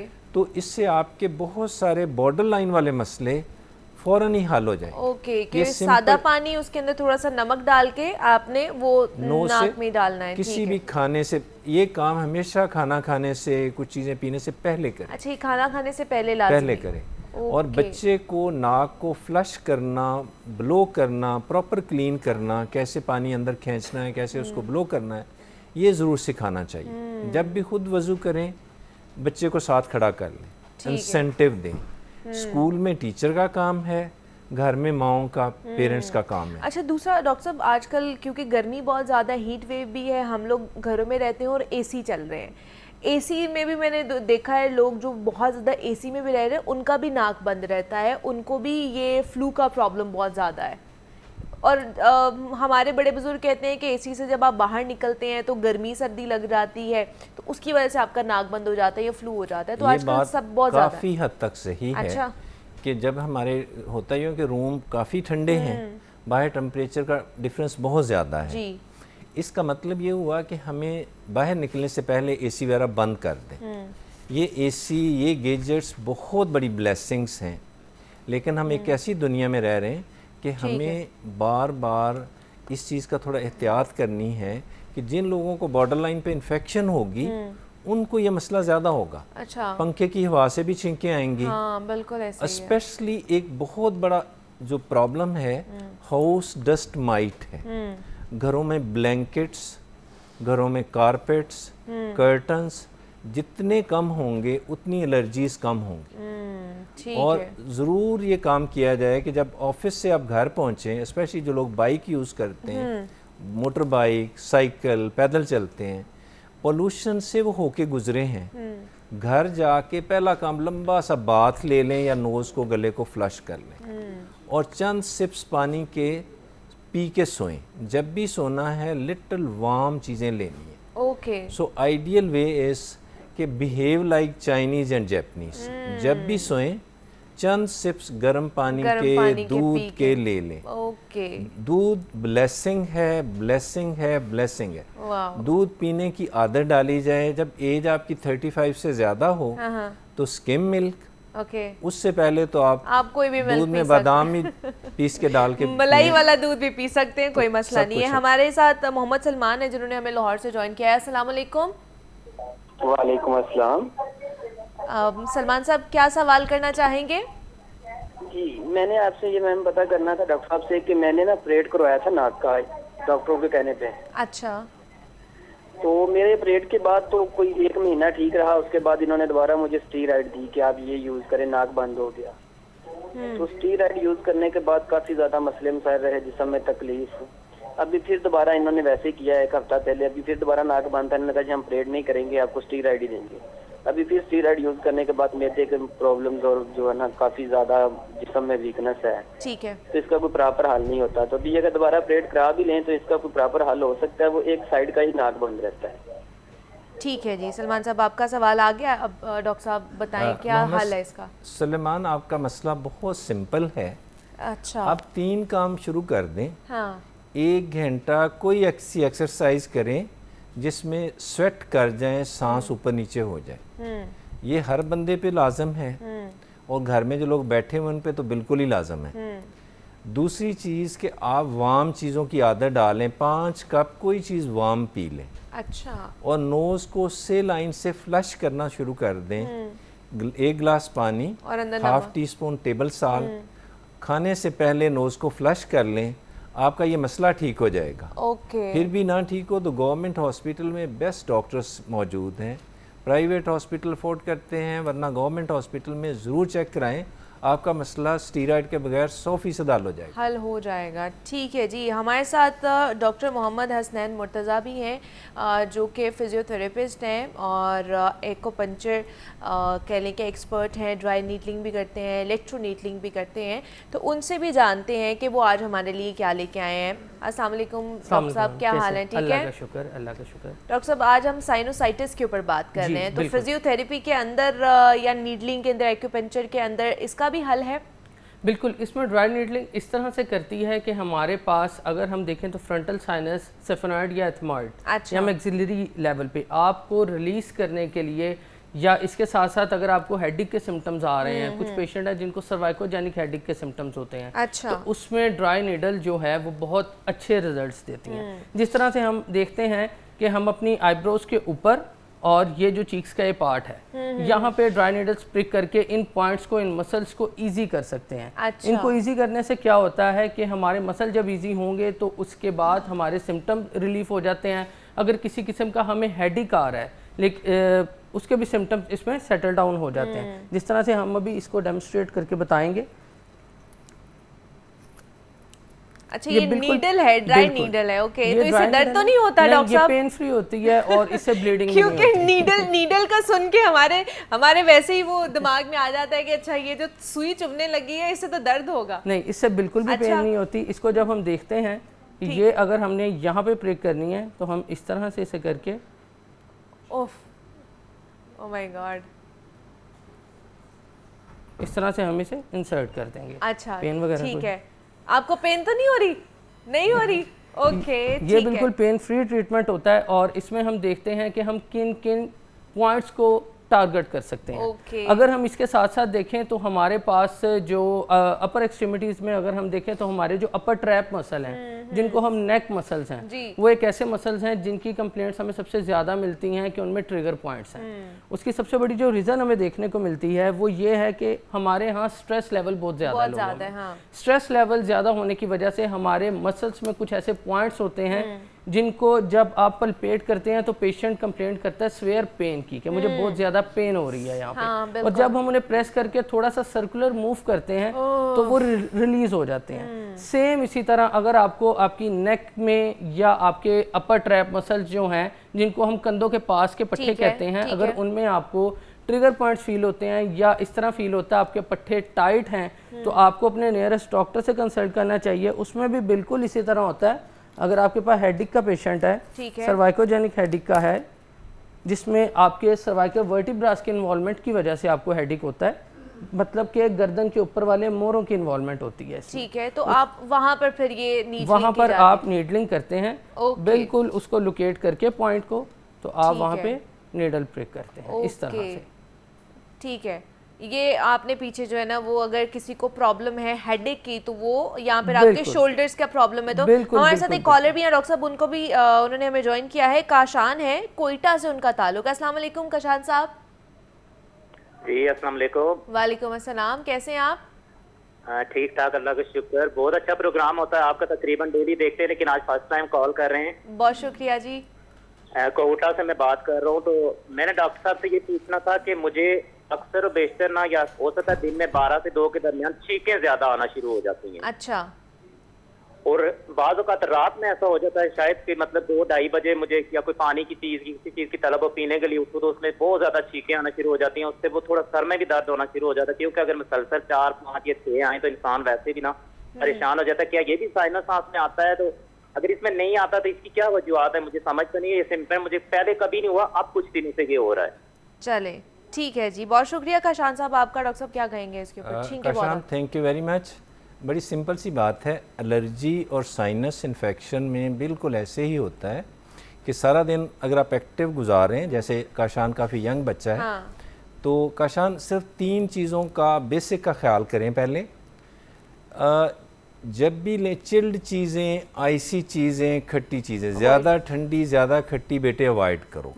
ठीक है। दूसरी चीज़ कोशिश करें कि दिन में 4-5 दफ़ा आपने कोई चीज़ वार्म, मिल्क सबसे बेहतर है, कोई वार्म चीज़ अपनी पसंद की ज़रूर लें। ओके। और जो बंदा भी अपनी स्लीप और स्माइल का ख्याल करता है ना, अच्छा ये वाहिद हम एशिया की कौमें हैं जो एक्सरसाइज पे बिलीव नहीं करती। पूरी दुनिया, यूरोप, अमेरिका में देखें तो गोरों के 20 साल बंदे भी सीनियर मेरे से बेहतर नजर आते हैं। हाँ जी, बिल्कुल। एक्सरसाइज को प्लीज आदत डालें। ठीक है। और एक्सरसाइज पूरी बॉडी की होनी चाहिए। नेक की एक्सरसाइज और है, शोल्डर की और है। जो कौमें एक्सरसाइज करती हैं उनको साइनस, एलर्जीज, पेन, कुछ भी नहीं ये वाहिद को हमें ही क्यों नेक स्टिफनेस होती है? क्योंकि हम लोग हमारे फ्रोजन शोल्डर क्यों होते हैं? प्लीज पूरी बॉडी को इन्वॉल्व करें। हो सके तो स्विमिंग करें, easiest and the best exercise है। वो नहीं करनी तो लुकिंग ग्लास के सामने खड़े होके प्लीज घंटों तक स्माइल करें। जो हमारी माएँ बहनें घरों में बैठी हैं, अच्छा, प्लीज स्माइल करने की आदत डालें। इस कौम को बहुत ज़रूरत है, हमारे नेबर को बहुत ज़रूरत है। स्माइल करेंगे तो हमारे हालात बहुत बेहतर हो जाएंगे। ठीक है। प्लीज स्माइल करें, एक्सरसाइज करें, वार्म ड्रिंक्स लें। ठीक है। और काशान अगर हो सके तो अपने किसी डॉक्टर को ज़रूर दिखाएं, क्योंकि हो सकता है उसके नाक में कोई पॉलिप या नाक की हड्डी टेढ़ी ना हो। लेकिन बज़ाहिर लग रहा है कि अगर आप एक्सरसाइज करेंगे, behave like Michael Jackson, 10 minute भी मिलें तो उठ के एक्सरसाइज करें। ठीक है। हाँ, बातें कम करें और हम काम सोशल मीडिया मिस यूज करने में ये वर्ड मास्टर है जी। तो प्लीज सोशल मीडिया से जान छुड़ाएं और एक्सरसाइज की आदत डालें। ठीक है, एक्टिव लाइफस्टाइल अपनाएं ताकि ये तमाम तर बीमारियों से जान छुड़ाई जा सके। तो डॉक्टर हसनैन, आप बता रहे थे हमें, अब जैसे आपने साइनोसाइटिस का बताया कि यहाँ पे अब लोगों को ये माइग्रेन का प्रॉब्लम भी होता है या हाफ हेड का प्रॉब्लम भी होता है, बहुत ज़्यादा दर्द हो रही होती है, उसमें भी किस तरह की ड्राई नीडलिंग का इस्तेमाल किया जा सकता है? अच्छा, उसमें इस तरह से है, हमारे पास दरअसल हेडेक की डिफरेंट टाइप्स होती हैं, जिसमें जिस तरह आपने जिक्र किया माइग्रेन है, क्लस्टर हेडेक है, या उसके अलावा स्ट्रेस हेडेक है। तो इसमें अगर आप माइग्रेन के पेशेंट्स को देखें तो सबसे पहले आपने अपनी दोनों फिंगर्स को इस तरह से लेके सर के पीछे रख के इस तरह सर्कुलर मूव करना है। ओके, ठीक है। ये सर्कुलर दोनों मूवमेंट फिंगर्स करने से क्या होगा, आपका हेडेक आहिस्ता आहिस्ता नीचे जाना शुरू हो जाएगा। ठीक है, जाना शुरू हो जाएगा। उसी के साथ साथ जिस तरह सर बता रहे थे एक्सरसाइजेस, हमें सबसे पहले अपनी फेशियल एक्सरसाइजेस रखनी चाहिए। उसमें आप क्या कर सकते हैं, आम रूटीन में आप जिसको हम कहते हैं अपने मुंह में हवा को फुलाना, उसके अलावा दूसरे नंबर पे अगर आप करें तो आप स्माइल, जिस तरह से सर ने बताया, या हमें बेस्ट चीज़ है बबल। अच्छा, बबल को खाना चाहिए। अच्छा, खाना चाहिए, बिल्कुल खाना चाहिए। और आपके अगर फेशियल मसल वीक हैं, जिस तरह से हम देखते हैं हमारे 40-50 प्लस पेशेंट्स में पालसी के सिम्टम्स आते हैं, जिसे हम आम जुबान में कहते हैं लकवा। लकवे के सिम्टम्स अगर आपको आ रहे हैं तो ये एक्सरसाइजेज आपके लिए बेस्ट है। और इसके अलावा अगर आपके फेशियल मसल वीक हैं तो आप स्ट्रॉ के साथ दूध, शेक वगैरह जो भी पीना चाहें आप पी सकते हैं। उससे क्या होगा, आपके फेशियल मसल्स एक्टिव होंगे। इसी के साथ अगर हम देखें, हमारे पास वर्टिब्रास के इन्वॉल्वमेंट के साथ या माइग्रेन के पेशेंट आते हैं तो उधर भी हम बैक पे देखेंगे उनके मसल्स में कहाँ पे हमें टेंडर पॉइंट्स फील हो रहे हैं। ठीक है। जब हम उन टेंडर पॉइंट्स को पल्पेट करेंगे तो पेशेंट हमें कंप्लेंट करेंगे पेन की। जिस तरह से इनकी नेक में यहाँ पे स्टिफनेस है, ओके, तो वहाँ पे जब हम इसे प्रिक करेंगे तो हमें आगे से थोड़ी सी रेजिस्टेंस भी फील होगी। अच्छा, जहाँ पर हमारी बॉडी में मसल्स में ट्रिगर पॉइंट्स होंगे उस जगह पे हमें मसल्स आगे से रेजिस्ट करेगा। जब मसल रेजिस्ट करेगा वो पॉइंट थोड़ा सा पेनफुल होगा, लेकिन हमने उसमें नीडल को प्रिक करना है। विद इन नैनो सेकंड आप देखेंगे कि आपकी पेन बिल्कुल खत्म हो गई। लेकिन क्या ये एक ही सेशन में सारा हो जाएगा और उसके बाद हमें पेन नहीं होगी, या हमें मल्टीपल सेशंस लेने पड़ेंगे? बिल्कुल इसी तरह। अगर हमारे पास पेशेंट आया है एक्यूट फेज में, ठीक है, तो उसको 1 और 2 सेशंस में हर चीज उसकी सेटल डाउन हो जाएगी। अगर उसकी कोई बैक एंड पैथोलॉजी नहीं है, ओके, अगर तो उसकी कोई पैथोलॉजी है, उसको सर्वाइकल रेडिकुलोपैथी है, मेडिकल को मसला है, बिल्कुल उसके गर्दन के मोरों में आके नस दब रही है, उसके हाथ सुन्न हो रहे हैं, फिर उसमें उसे कुछ अच्छा, ये जो गर्दन वो जो मोहरों के अंदर नस दब जाती है उसका भी इलाज है इसके अंदर? बिल्कुल इसी तरह सर्वाइकल रेडिकुलोपैथी के सिम्टम्स भी इसी से ठीक है, मतलब वो हमारे लिए भी है, उससे कंसल्ट करेंगे डॉक्टर साहब से। वो अलग से मैं पूछती हूँ डॉक्टर साहब से कि उसका क्या मसला है। अभी हम बात कर रहे थे साइनोसाइटिस के हवाले से और डॉक्टर हसनैन ने हमें बताया कि किस तरह ड्राई नीडलिंग के साथ भी मुख्तलिफ दर्दों का इलाज किया जा सकता है। तो डॉक्टर मोहम्मद हसनैन मुर्तज़ा हमारे साथ मौजूद थे और प्रोफेसर डॉक्टर मोहम्मद राशिद ज़िया साहब ने हमें ज्वाइन किया था। सर, बहुत शुक्रिया आपके वक्त का कि आप आए, और डॉक्टर हसनैन आपका भी बहुत शुक्रिया कि आपने भी हमें ज्वाइन किया। यहाँ पे ब्रेक लेते हैं, मिलते हैं इस ब्रेक के बाद।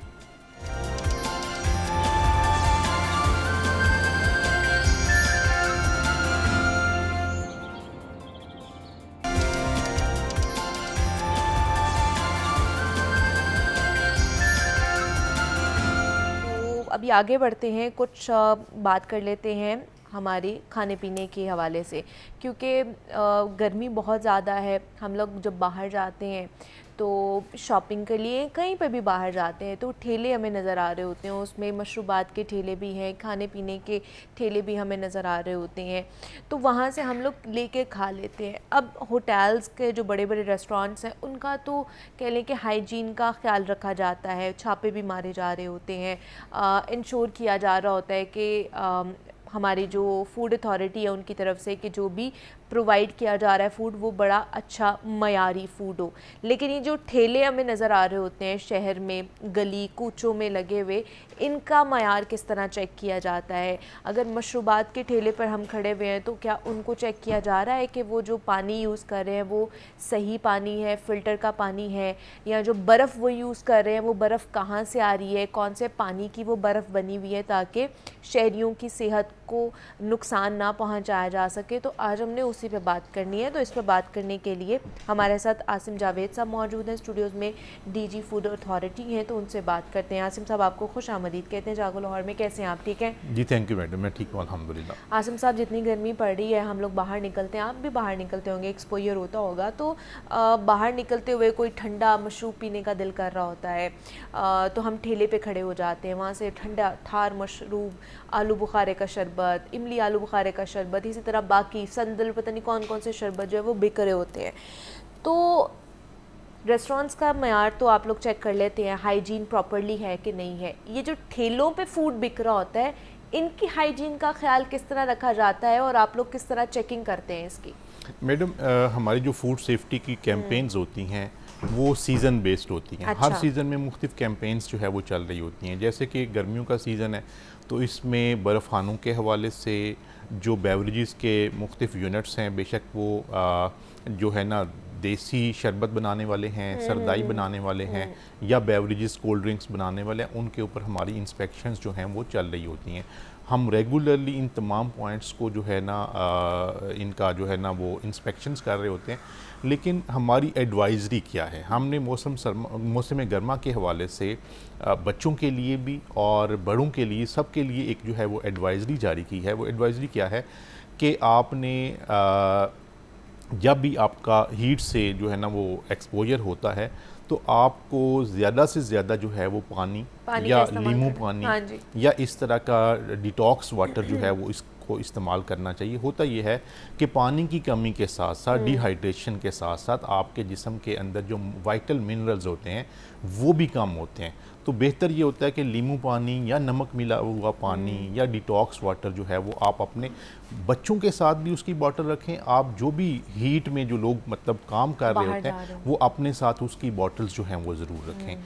और जहाँ तक मशरूबात का ताल्लुक है, आपको जो मशरूबात अच्छे लगते हैं, मैं ये एडवाइज़ करूँगा कि उनको भी बॉटल की सूरत में अपने साथ रख लें। जितनी भी हम इंस्पेक्शंस करते रहें, हम करते रहते हैं। हम मुजांग में बड़े मशहूर जो है ना वो शरबत वाले एक लाइनें लगी होती हैं, हाँ, हम रूटीन से उनकी इंस्पेक्शंस करते हैं। अच्छा। वहाँ पे हमें कोई ऐसी चीज़ नहीं मिली। अच्छा। लोगों का एक बड़ा रश जो है वो लगा होता है। तो कहने का मतलब ये है कि लेकिन फिर भी जो घर में आपने मशरूब तैयार किया हुआ है, बेशक वो इमली आलू बुखारे का है, बेशक वो कोई इलायची का शरबत है, वो ज़्यादा अच्छा है एज़ कम्पेयर टू जो आप बाहर से जो है ना वो लेंगे। लेकिन अब जो लोग बाहर, जिनका एक्सपोजर ज़्यादा है, जो नहीं कैरी कर सकते हैं घर से, उन्होंने तो बाहर से ही पीना है। उनके इर्द गिर्द कोई भी नज़दीक ठेला मौजूद होता है, रेडी बान मौजूद होता है, वो वहाँ से पी लेते हैं। अब ये भी है ना कि इनका कोई एक स्पॉट नहीं होता है, ये डिफरेंट जगहों पे जा रहे होते हैं क्योंकि वो उनकी रेडी होती है साथ। तो उस चीज़ को, अब जैसे आपने मजंग की बात की है, वो उनका तो एक स्पॉट होगा ना जहाँ पर आप जाके चेक कर रहे हैं उनकी क्वालिटी को भी और उनकी हाइजीन को भी।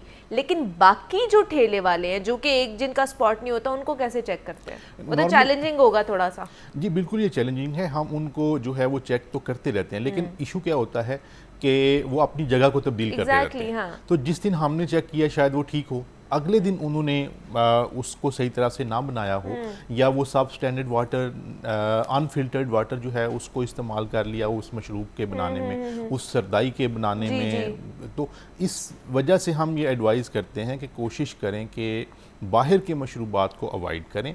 अपने घर से कुछ ना कुछ जो है वो नींबू पानी या डिटॉक्स वाटर या पानी के अंदर सिर्फ नमक डाल के जो है वो आप इस्तेमाल कर सकते हैं। वो ज़्यादा बेहतर और ज़्यादा रिलायबल है। ठीक है।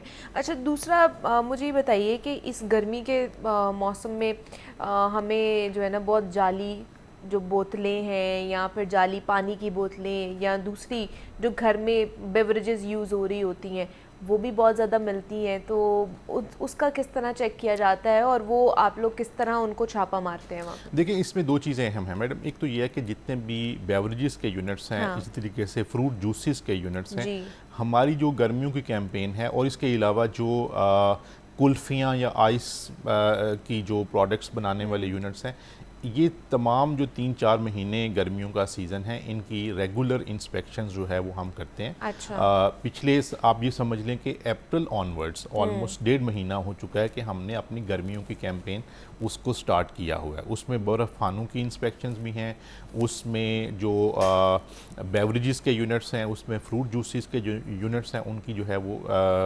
इंस्पेक्शन शामिल हैं।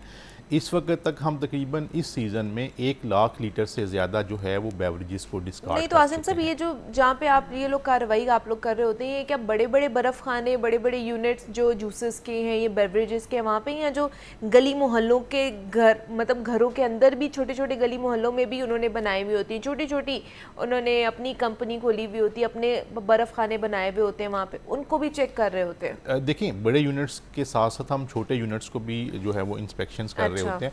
होता ये कि हमारी जो ऑपरेशंस और विजिलेंस की टीम्स हैं वो लोगों से राब्ते में होती हैं। वो मुख्तलिफ जगहों के ऊपर गली महलों के अंदर जो है वो राउंड लगा रही होती हैं, जैसे कि विजिलेंस कर रही होती है ना। और रिकॉनेसेंस बेस्ड भी हमारे ऑपरेशंस होते हैं कि अगर किसी गली मोहल्ले के अंदर छोटे का पैमाने के ऊपर एक बर्फ़खाना लगा हुआ है या एक बेवरेजेस का यूनिट लगा हुआ है और वो कोई मिस ब्रांडेड बेवरेजेस बना रहे हैं तो या सब स्टैंडर्ड बेवरेजेस बना रहे हैं, तो हम कानून के मुताबिक जो पंजाब प्योर फूड रेगुलेशंस हैं उनके मुताबिक अगर उसकी स्टैंडर्ड्स पूरे नहीं उतरते तो हम उसके ऊपर एक्शन लेते हैं। अगर अडल्ट्रेशन साबित होती है तो हम FIR करते हैं। अगर अडल्ट्रेशन के अलावा सब स्टैंडर्ड होता है तो हम उसको फाइन करते हैं या जो है वो एमरजेंसी प्रोहिबिशन ऑर्डर जो है वो नाफिज किया जाता है। ठीक है जी, ये कॉलर है फ़याज़ मेहर, उनका नाम है, और कमाहा लाहौर से उनका ताल्लुक़ है। अस्सलाम वालेकुम। वालेकुम सलाम बाजी, कैसे हैं आप? ठीक है फ़याज़ साहब? अल्लाह का शुक्र बाजी। मैं DG साहब ਨੂੰ ਪੁੱਛਣਾ ਸੀ, ਕਿਲੋ ਦੇ ਨਾਲ ਜਿਹੜਾ ਕਿਲੋ ਦੁੱਧ ਫ੍ਰੀ ਦਿੰਦੇ ਨੇ, ਇਹ ਕਿਸ ਤਰ੍ਹਾਂ ਦੇ ਦਿੰਦੇ ਨੇ? ਇਹ ਸਾਡੇ ਇਲਾਕੇ ਦੇ ਵਿੱਚ ਤੇ ਕਮਾਏ ਦੇ ਉੱਤੇ ਬੜੀਆਂ ਦੁਕਾਨਾਂ ਨੇ ਜਿਹੜੀਆਂ ਕਿਲੋ ਦੇ ਨਾਲ ਕਿਲੋ ਦੁੱਧ ਫ੍ਰੀ ਦਿੰਦੀਆਂ ਨੇ। किलो के साथ किलो दूध फ्री दे रहे हैं आपको? ਹਾਂਜੀ, ਤੇ ਇੱਥੇ ਬਾਜੀ ਕਦੀ ਵੀ ਮੈਨੂੰ ਨਹੀਂ ਲੱਗਦਾ ਕਿ ਚੈਕਿੰਗ ਹੋਈ ਹੋਏਗੀ, ਕਿਉਂਕਿ ਸਾਨੂੰ ਤੇ ਇਹ ਦੁੱਧ ਇੱਕ ਅੱਧਾ ਘੰਟਾ ਵੀ ਬੋਇਲ ਕਰਕੇ ਰੱਖ ਲਈਏ ਤੇ ਉਹ ਬਾਜੀ ਖਰਾਬ ਹੋ ਜਾਂਦਾ ਵੇ, ਉਸ ਤੋਂ ਬਾਅਦ ਸਮੈਲ ਆਉਂਦੀ ਏ, ਸਾਫ ਪਤਾ ਲੱਗਦਾ ਪਾਊਡਰ ਮਿਲਿਆ ਦੁੱਧ ਤੇ ਇਹਦੇ ਉੱਤੇ ਕਿਸ ਦਿਨ ਜਿਹੜਾ DG ਸਾਹਿਬ ਜਿਹੜਾ ਹੈਗਾ ਵੇ ਇੱਥੇ ਕਾਰਵਾਈ ਕਰਨਗੇ। ਅਸੀਂ ਇਹਨਾਂ ਦੇ ਬੜੇ ਮਸ਼ਹੂਰ ਹੋਵਾਂਗੇ ਤੇ 30 ਦਿਨਾਂ ਦੇ ਵਿੱਚ ਵੀ ਆਪਣੇ ਟੀਮਾਂ ਨੂੰ ਇਹ ਰੱਖਣ ਮੈਦਾਨ ਦੇ ਵਿੱਚ। ठीक है जी फ़याज़ साहब, बहुत शुक्रिया। ये क्या हो रहा है DG साहब? मतलब 1 किलो के साथ 1 किलो दूध फ्री, ये कैसा दूध है जो फ्री भी मिल रहा है और खालिस भी मिल रहा है? वाह। अच्छा मैडम, मैं ये अर्ज़ करता हूँ, इनका नंबर अभी आ गया है, मैं स्क्रीन से उसको नोट करके अभी हम इनके साथ रब्ता करते हैं जी। और इस बात का तदारुक करते हैं कि जो भी इस तरह का काम करे। नंबर 1। नंबर 2 ये है कि मिल्क के हवाले से मैं ये बताना ज़रूरी समझता हूँ कि 2023 के मुकाबले में इन 4 माह का मैं स्टैट्स आपसे शेयर करता हूँ कि 2023 के पहले 4 माह में हमने 34 मिलियन लीटर्स के करीब दूध चेक किया, जिसमें से 5,60,000 लीटर्स के करीब दूध जो है हमने तलब किया, जो कि 1.5% ऑफ टोटल चेक क्वांटिटी बनता है। हमने इस साल के इन 4 माह में 120 मिलियन लीटर से ज़्यादा दूध चेक किया और 3,60,000 के करीब जो दूध था उसको हमने तलब किया। इसका मतलब क्या है कि हमारी इंस्पेक्शंस मिल्क की पहले से 3 गुना ज़्यादा हैं, जबकि अडल्ट्रेशन की शरह जो है वो 5 गुना पहले से कम हो रही है। इट मीन्स कि हमारी उन इंस्पेक्शंस का असर है। इनका कॉलर का नंबर हम नोट करके अभी इनके साथ रब्ता करके हम जो है वो रीच आउट करते हैं और इस तरह के जितने भी लोग हैं हमारे वो रेडार के ऊपर हैं। हम उससे बिल्कुल भी क्या कह सकते हैं कि अपनी फ़राइज़ से पीछे नहीं हैं। हम इंशाल्लाह जाके विज़िट भी करेंगे, अगर ऐसा है तो उनको प्रॉपर उनके ऊपर एक्शन लिया जाएगा। और मैं ये बताना ज़रूरी समझता हूँ कि इन 4 माह में दूध के हवाले से हमारी 160 FIRs हैं। अच्छा, दूध के हवाले से ये भी बहुत ज़्यादा खबरें आती हैं। मुझे भी एक दिन ऐसे ही पता चला कि एक कोई शख्स था, उसका दूध का काम था और उसका दूध पूरा ख़राब हो गया, बहुत ज़्यादा मिकदार में दूध था। तो उसके कोई बंदा था वहाँ पे, उसने उसको कॉल किया कि साहब जी हमारा दूध ख़राब हो गया। उसने कहा फ़लाँ जगह पे जा, वहाँ से कोई दवाई लेके आओ और तुमने ना वो दवाई उसमें डाल देनी है और जो बदबू आ रही है ना उसके अंदर से वो सही हो जाएगी। उसने कोई 15 मिनट बाद दोबारा उसको अपने वर्कर को कॉल किया और उसने पूछा कि हाँ बताओ। उसने कहा जी अब वो स्मेल नहीं आ रही है। उसने कहा ठीक है अब तुम इसको बेच दो। देखिए मैं ये कहता हूँ कि ये मतलब ये चीज़ें भी हो रही है कि ख़राब दूध है और उसने सिर्फ उसके अंदर दवाई डाली है और वो दूध ने अपनी स्मेल जो है वो छोड़ दी है और वो ख़त्म हो गया और वो दोबारा से इजी टू गो है कि आप इसको बेच दें और वो हमने ही पीना है उसको। देखिए मैडम, इसमें मैं ये बताना ज़रूरी समझता हूँ कि पंजाब फूड अथॉरिटी जो है वो लाइफ स्टॉक डिपार्टमेंट के साथ मिलके, जो डेयरी एसोसिएशन है उनके साथ मिलके, मिल्क सेलर्स एसोसिएशन के साथ मिलके हम एक पूरा फ्रेमवर्क लेके आ रहे हैं। गैप बेसिकली जो है वो डिमांड और सप्लाई के दरमियान में मौजूद है, और दूसरा गैप जो है वो हमारी लीगल साइड पे एनफोर्समेंट का है। मैं बड़ी माजरत के साथ अर्ज़ करता हूँ कि 160 FIRs में से एक को भी कोर्ट ने सज़ा नहीं दी। Oh my God. और तो अगले दिन जाके वो हमारी ऑनरेबल कोर्ट्स जो है वो बेल ले लेती हैं। बड़ी इज्जत और एहतराम से मैं अर्ज़ करता हूँ कि ये हमारी सोसाइटी के साथ हमारी कोर्ट्स ज़्यादती और जुल्म कर रही हैं। ये पूरा खेल है। ये लोग जो हैं ये समाज के दुश्मन हैं। इनको लोगों की सेहत से कोई ताल्लुक नहीं है, इनको अपने जो हराम की कमाई है उससे इनका मुफाद है। तो इनके ऊपर सख्त एक्शन लेना चाहिए। देखें, पंजाब फूड अथॉरिटी रातों को भी लेटर ऑपरेशंस करती है। बिल्कुल ऐसे ही है, वो कर रही होती है, हमारे पास खबरें भी आ रही होती हैं। डीजे साहब, एक और कॉलर है, उन्होंने हमें ज्वाइन किया, मोहम्मद अशरफ है, लाहौर गढ़ी शाह से उनका ताल्लुक है। अस्सलाम वालेकुम अशरफ साहब। वालेकुम सलाम जी, कैसे हैं आप? ठीक है बेटा, मेरा सवाल ये है कि डीजी साहब ने बहुत अच्छा काम कर रहे हैं, लेकिन सबसे खतरनाक जो चीज हो रही है ना, हमारे मोहल्लों में, हर मोहल्लों में 5 रुपए के पापड़, पैक शुदा पापड़ 5 रुपए के, और इंतहाई मुजरे सेहत तेल से बने हुए, हड्डियों का तेल होता है, वो बनते हैं यहाँ करोल घाटी में और लाहौर के हर जगह पे। तो इसकी चेकिंग है, ये तो होगी दुकान पर दुकान पर दुकान पर दुकान। तो बेटा इसका ये मुझे डीजी साहब सवाल जवाब दे दें कि ये पापड़ जो बच्चों को पोटियां लग जाती हैं, बच्चों को उल्टी आ जाती है, इसके लिए कुछ करें। जी जी, बहुत शुक्रिया अशरफ साहब, आपने हमें ज्वाइन किया। ये क्या कहेंगे, जो पापड़ दुकानों से मिल रहे होते हैं 5 रुपए के, ये बड़े मुजरे सेहत हैं बच्चों के लिए। देखिए, बहुत अच्छा इन्होंने पॉइंट रेज किया है। मैं तमाम पेरेंट्स से ये गुजारिश करूँगा कि बच्चों को जो स्लांटीज़ और इस तरह की चीज़ें वो खिलाते हैं, उससे बच्चों का पेट खराब होता है, उनकी सेहत अच्छी नहीं होती। बच्चे तो जब देखेंगे दुकान पे वो जिद करेंगे, अब माँ बाप भी बेचारे क्या करें, लेकिन जो फैक्ट्रीज हैं जहाँ पे ये बन रहे हैं उनके ऊपर तो एक्शन लेना चाहिए ना। मैडम बिल्कुल, हमारा उनके ऊपर एक्शन जो है वो चलता रहता है। स्नैक्स के यूनिट्स के ऊपर, बच्चों के जो फूड प्रोडक्ट्स के मुख्तलिफ यूनिट्स हैं। उन्होंने जैसे बताया कि करोल घाटी में भी ये बन रहे होते हैं, सारे यूनिट्स हैं जहाँ पे ये पापड़ बन रहे होते हैं, मुख्तलिफ, आपके भी इल्म में होगा कहाँ पे बन रहे होंगे, तो हम उनके ऊपर जो है ना वो एक्शन ले रहे होते हैं। लेकिन साथ साथ हम, आपको पता है, स्कूल न्यूट्रिशन प्रोग्राम भी हमने शुरू किया। उसका मकसद क्या था कि बच्चों को और उनके पेरेंट्स को गाइड किया जाए कि बच्चों के लिए, बच्चों की ग़िज़ाइयत के लिए और अच्छी सेहत के लिए कौन सी ग़िज़ाएँ बेहतर हैं। तो इन चीज़ों से अवॉइड करना चाहिए। मज़ीद हम इसके ऊपर रिसर्च भी कर रहे हैं इंडस्ट्री के साथ मिल के, कि बच्चों को ऐसी वो जो है वो फूड प्रोडक्ट्स जो है वो इंडस्ट्री दे, जिससे उनकी वो क्या कह सकते हैं, एक तरह की क्रेविंग भी पूरी हो जाए जंक आइटम के हवाले से, और उनको जो है ना न्यूट्रिशन भी उसके अंदर से मिल जाए। तो इसके ऊपर भी हमारी जो न्यूट्रिशन की टीम्स हैं वो इंडस्ट्री के साथ मिलके काम कर रही हैं। और मैं जो बड़ी इंडस्ट्री है, इवन MNCs, उनको भी हम ये बात कहते रहते हैं कि आप अपनी जो है ना इस तरह की प्रोडक्ट्स भी साथ साथ लेके आएँ, जिससे बच्चों को की अच्छी सेहत जो है ना वो वाले, आपको पता है ये वाली चीज़ें जिनमें गंदा तेल, ना किस किस्म का तेल जो है ना वो यूज़ किया जा रहा होता है, और ये तमाम तर चीज़ें बनाई जा रही होती हैं जो हमारे बच्चे खा रहे होते हैं, इनका भी ख्याल रखना है आपने। जी बिल्कुल मैडम, ये हमारे रेडार पे है और हम इसके ऊपर इससे बिल्कुल भी जो है ना वो कतई नज़र इख्तियार नहीं किए हुए, बल्कि हम इसके ऊपर जो है वो रेगुलर एक्शंस ले रहे होते हैं बच्चों के फूड्स के हवाले से। ठीक है जी, एक और कॉलर हैं, खालिद महमूद साहब हैं, जिन्होंने ज़िला अटक से हमें ज्वाइन किया है। अस्सलाम वालेकुम। वालेकुम सलाम। कैसे हैं सर आप? ठीक हैं अल्हम्दुलिल्लाह, अल्लाह का करम, अल्लाह का एहसान। खालिद साहब, क्या सवाल करना चाहेंगे? मेरा डीजी साहब से ये सवाल है कि ये जो मकरोनी या पास्ता बनता है, ये मुख्तलिफ घर बन रहा है, कई इलाकों में बन रहा है, दूर देहातों में, सामने बोर्ड नहीं है, कोई भी अंदर कारखाने लगे हुए हैं सारे, इस तरह उनको भी कौन चेक कर सकता है? उनको चेक किया जाए। इलाका चाय में चाय का बहुत खास इलाका है, हम चाय के बगैर हमारा मेहमान मुकम्मल नहीं होता। तो चाय वाले अपना रेट भी बढ़ा रहे हैं, उनकी क्या क्वालिटी, उनको कौन चेक करेगा उनको? ठीक है। इनकी जो गाड़ियां हैं वो जो ही इलाका के आउट पहुंचती हैं तो आगे से दुकानदार दुकानें बंद करके चले जाते हैं।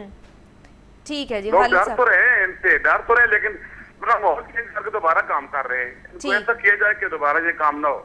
ठीक है जी, खालिद साहब बहुत शुक्रिया आपका। उनका ये कहना है कि जो मैक्रोनी या पास्ता वगैरह खा रहे होते हैं वो भी छोटी जैसे गली मोहल्लों में यूनिट्स उन्हें लगा दी वो बना रहे होते हैं, तो उनको भी इंश्योर करना चाहिए, उसका भी ख्याल रखें। जी मैडम, जो फिनिश्ड प्रोडक्ट्स हैं फूड के हवाले से, यानी कि जिनमें प्रोसेसिंग इन्वॉल्व है, उसका लाइसेंस हम एक बड़ी जो है ना लंबी एक्सरसाइज के बाद देते हैं। यानी कि हमें वो असेंबली लाइन अपनी प्रोवाइड करेंगे, हमें वो अपने हलाल सर्टिफिकेट्स प्रोवाइड करेंगे, फिर जाके उनको हम लाइसेंस जारी करेंगे।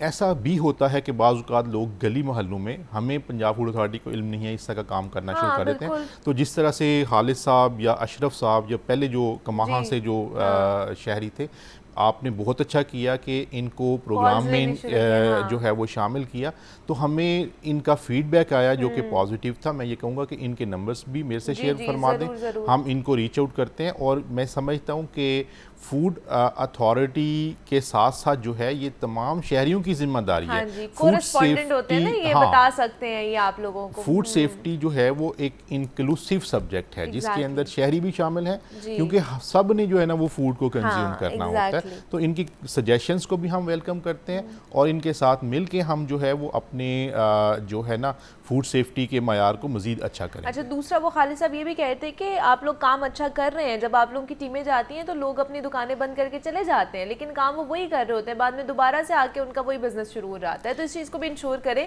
कि अगर एक दफ़ा उनको जुर्माना किया गया है या कार्रवाई की गई है तो अगली दफ़ा वो उस तरह का काम ना करें। जी बिल्कुल, हम इसको भी इंशाल्लाह इंश्योर करेंगे। ठीक है जी, एक और कॉलर हैं जिन्होंने हमें ज्वाइन किया है, अजहर इकबाल साहब हैं टोबर टेक सिंह से, उन्होंने हमें ज्वाइन किया। अस्सलाम वालेकुम। वालेकुम सलाम। कैसे हैं अजहर साहब? आसम साहब से सवाल है जी कि जब हम सब्जियां खरीदते हैं, जैसे सब्ज मिर्च है और इसके अलावा खीरा और टमाटर, उनके ऊपर फंजीसाइड का स्प्रे बहुत ज्यादा होता है, जिसकी वजह से लिवर की बीमारियां बहुत ज्यादा बढ़ रही हैं। आपका जो मोटो है ना फार्म टू फोर्क, तो उसके मुताबिक आप जो है ना वो सब्जियों की सैंपलिंग नहीं करते तो उनमें कितनी जहरें हैं। जब हम मकई के भुट्टे खाते हैं तो उसकी वजह से बच्चों में अक्सर जो है ना वो बीमारियां होती हैं। तो आप सब्जियों की सैंपलिंग क्यों नहीं करते? क्या वो महकमा ज़राअत के अंदर आता है या आपके अंदर आता है कि वो कितनी स्प्रे की जाए उसके ऊपर? ठीक है जी, बहुत शुक्रिया, बड़ा अच्छा सवाल है जी। बहुत अच्छा क्वेश्चन है। हम सब्जियों के इस हवाले से तो ऑपरेशंस करते हैं कि अगर उनको सेवरेज का पानी लग रहा हो तो हम उसको तलफ कर देते हैं, वो हमारी रेगुलेशन में मौजूद हैं। सब्जियों की इंस्पेक्शंस पे बिल्कुल इन्होंने बड़ा अच्छा पॉइंट रेज किया है, हमें करना चाहिए। इस मकसद के लिए गवर्नमेंट जो है वो पेफडा एक अथॉरिटी बना रही है, बल्कि वो बन चुकी है। उसका मतलब मकसद ही ये है कि जो पेस्ट का और स्प्रे मुख्तलिफ किए जाते हैं, क्या वो साइंटिफिक मयार के ऊपर पूरा उतरते हैं। लेकिन मजीद इनके पॉइंट को, जैसे अभी आर्टिफिशियल राइपनिंग के तौर पे एजेंट्स इस्तेमाल होते हैं मैंगोज की, हम उसके ऊपर एक्शन करते रहते हैं। सब्जियों को भी हम अपने रेडार में ले आते हैं। अच्छा ठीक है, अभी ये फिलहाल आपके उसमें नहीं है, हम उसको भी अपने जो है ना उसमें रेडार में आने की कोशिश कर रहे हैं। ठीक है जी, आज का ये सेगमेंट था, उम्मीद करते हैं कि आपको पसंद आया होगा और आपकी कोई भी क्यूरीज होती हैं, सवालात होते हैं, आप हमें ज्वाइन कर सकते हैं हमारे सेगमेंट्स में। डीजी फूड साहब हमारे साथ मौजूद है, आसिम जावेद साहब। आसिम साहब बहुत शुक्रिया आपके, आप आए, thank you so much for coming.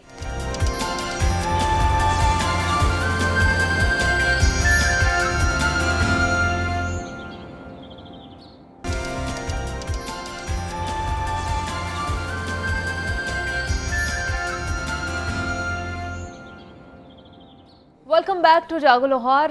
जनाब, आज का हमारा एक तो दिन भी बहुत ही मुबारक दिन है, खूबसूरत दिन है, जुम्मे का दिन है, और साथ ही साथ हज आप सब लोगों को मुबारक भी हो क्योंकि हज हो चुका है। और आज हम ख़ास तौर पर हज के हवाले से बात करेंगे। वहाँ पर ईद भी मनाई जा रही है। अगर बात की जाए सऊदीया की, तो हम जो है ना कल इंशाल्लाह ईद यहाँ पर मनाएंगे, पाकिस्तान में मनाएंगे। दूसरा वहाँ पर खुतबा भी जारी है। तो आज हम हज की मुनासबत से बात करेंगे। हमारे अगर हम अपनी सोसाइटी का थोड़ा सा कॉन्सेप्ट देख लेना, तो हमारे यहाँ पे कहा जाता है कि सारी ज़िंदगी आप कमाते रहते हैं, सारी ज़िंदगी आप जद्दोजहद करते रहते हैं, लेकिन जैसे ही आप उस उम्र में पहुँचते हैं, अधेड़ उम्र जिसको कहा जाता है, जब आप बुढ़ापे की तरफ जाते हैं, तब आपको ख्याल आता है कि जनाब अब हमने हज करने जाना है, जो एक बड़ा ही अहम फरीज़ा है, हमारे दीन का अहम फरीज़ा समझा जाता है इसको।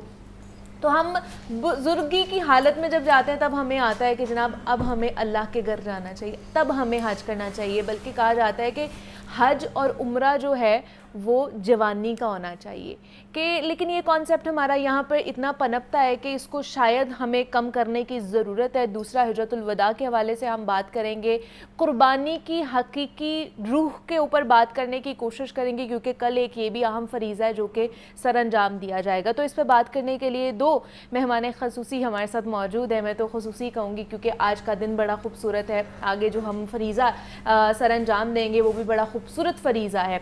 तो हमारे साथ इस वक्त डॉक्टर पीर तारिक शरीफ ज़ादा साहब स्टूडियोज़ में मौजूद है, मारूफ सीरियस स्कॉलर है, उनसे आपकी मुलाकात कराते हैं। डॉक्टर साहब आपको खुश आमदीद कहते हैं जागो में, कैसे आप? ठीक है अल्हम्दुलिल्लाह, अल्लाह का एहसान। और उनके साथ साथ मुफ्ती बहराम शाहिद साहब ने भी हमें ज्वाइन किया है। बहराम साहब आपको भी खुश आमदीद कहते हैं जागो लाहौर में, कैसे आप? ठीक है अल्हम्दुलिल्लाह।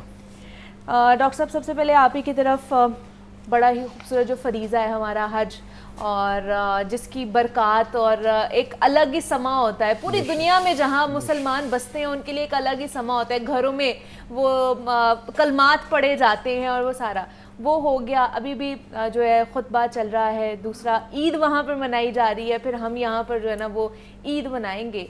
कैसा समा है ये, इसको किस तरह आप बताएं? बिस्मिल्लाह रब्बी मोहम्मद करीम अलैहिस्सलातु तस्लीम। सबसे पहले तो यादावरी का शुक्रिया, और यकीनन इन अय्याम के अंदर इससे ज़्यादा खूबसूरत उन्वान क्या हो सकता है जिसके ऊपर बात की जाए। और हम सब जानते हैं कि ये हज जो है ये एक तो यानी दीन रहमत का 5वां असासी रुकन है। गोया इसके बारे में किसी दर्जे की भी कमज़ोर आइडियालॉजी या एतकाद जो है वो आपके ईमान को ख़तरे में डाल सकता है। एक तो इसकी ये अहमियत है। फिर हम ये जानते हैं कि परवरदिगार आलम ने इसे अपने लाफानी कलाम में इतनी अहमियत दी कि इसके उन्वान से एक बाकायदा पूरी सूरत मुरतब कर दी। और इसका ये शर्फ़ है, ये उन यानी दीन के शायर में से है, दीन के मामलात में से है जिन पर बराह रास्त कुरान हकीम के अंदर परवरदिगार आलम ने इंसान को मुखातिब किया और इसकी पसंदीदी का इजहार किया, इसके हवाले से इसकी जुज़ियात पर बात की। सरकार ख़त्मी मरतबत सल्लल्लाहु अलैहि वसल्लम की अपनी ज़िंदगी के अंदर इसका एहतमाम हमें नज़र आता है, कौल की शक्ल में भी और अमल की शक्ल में भी।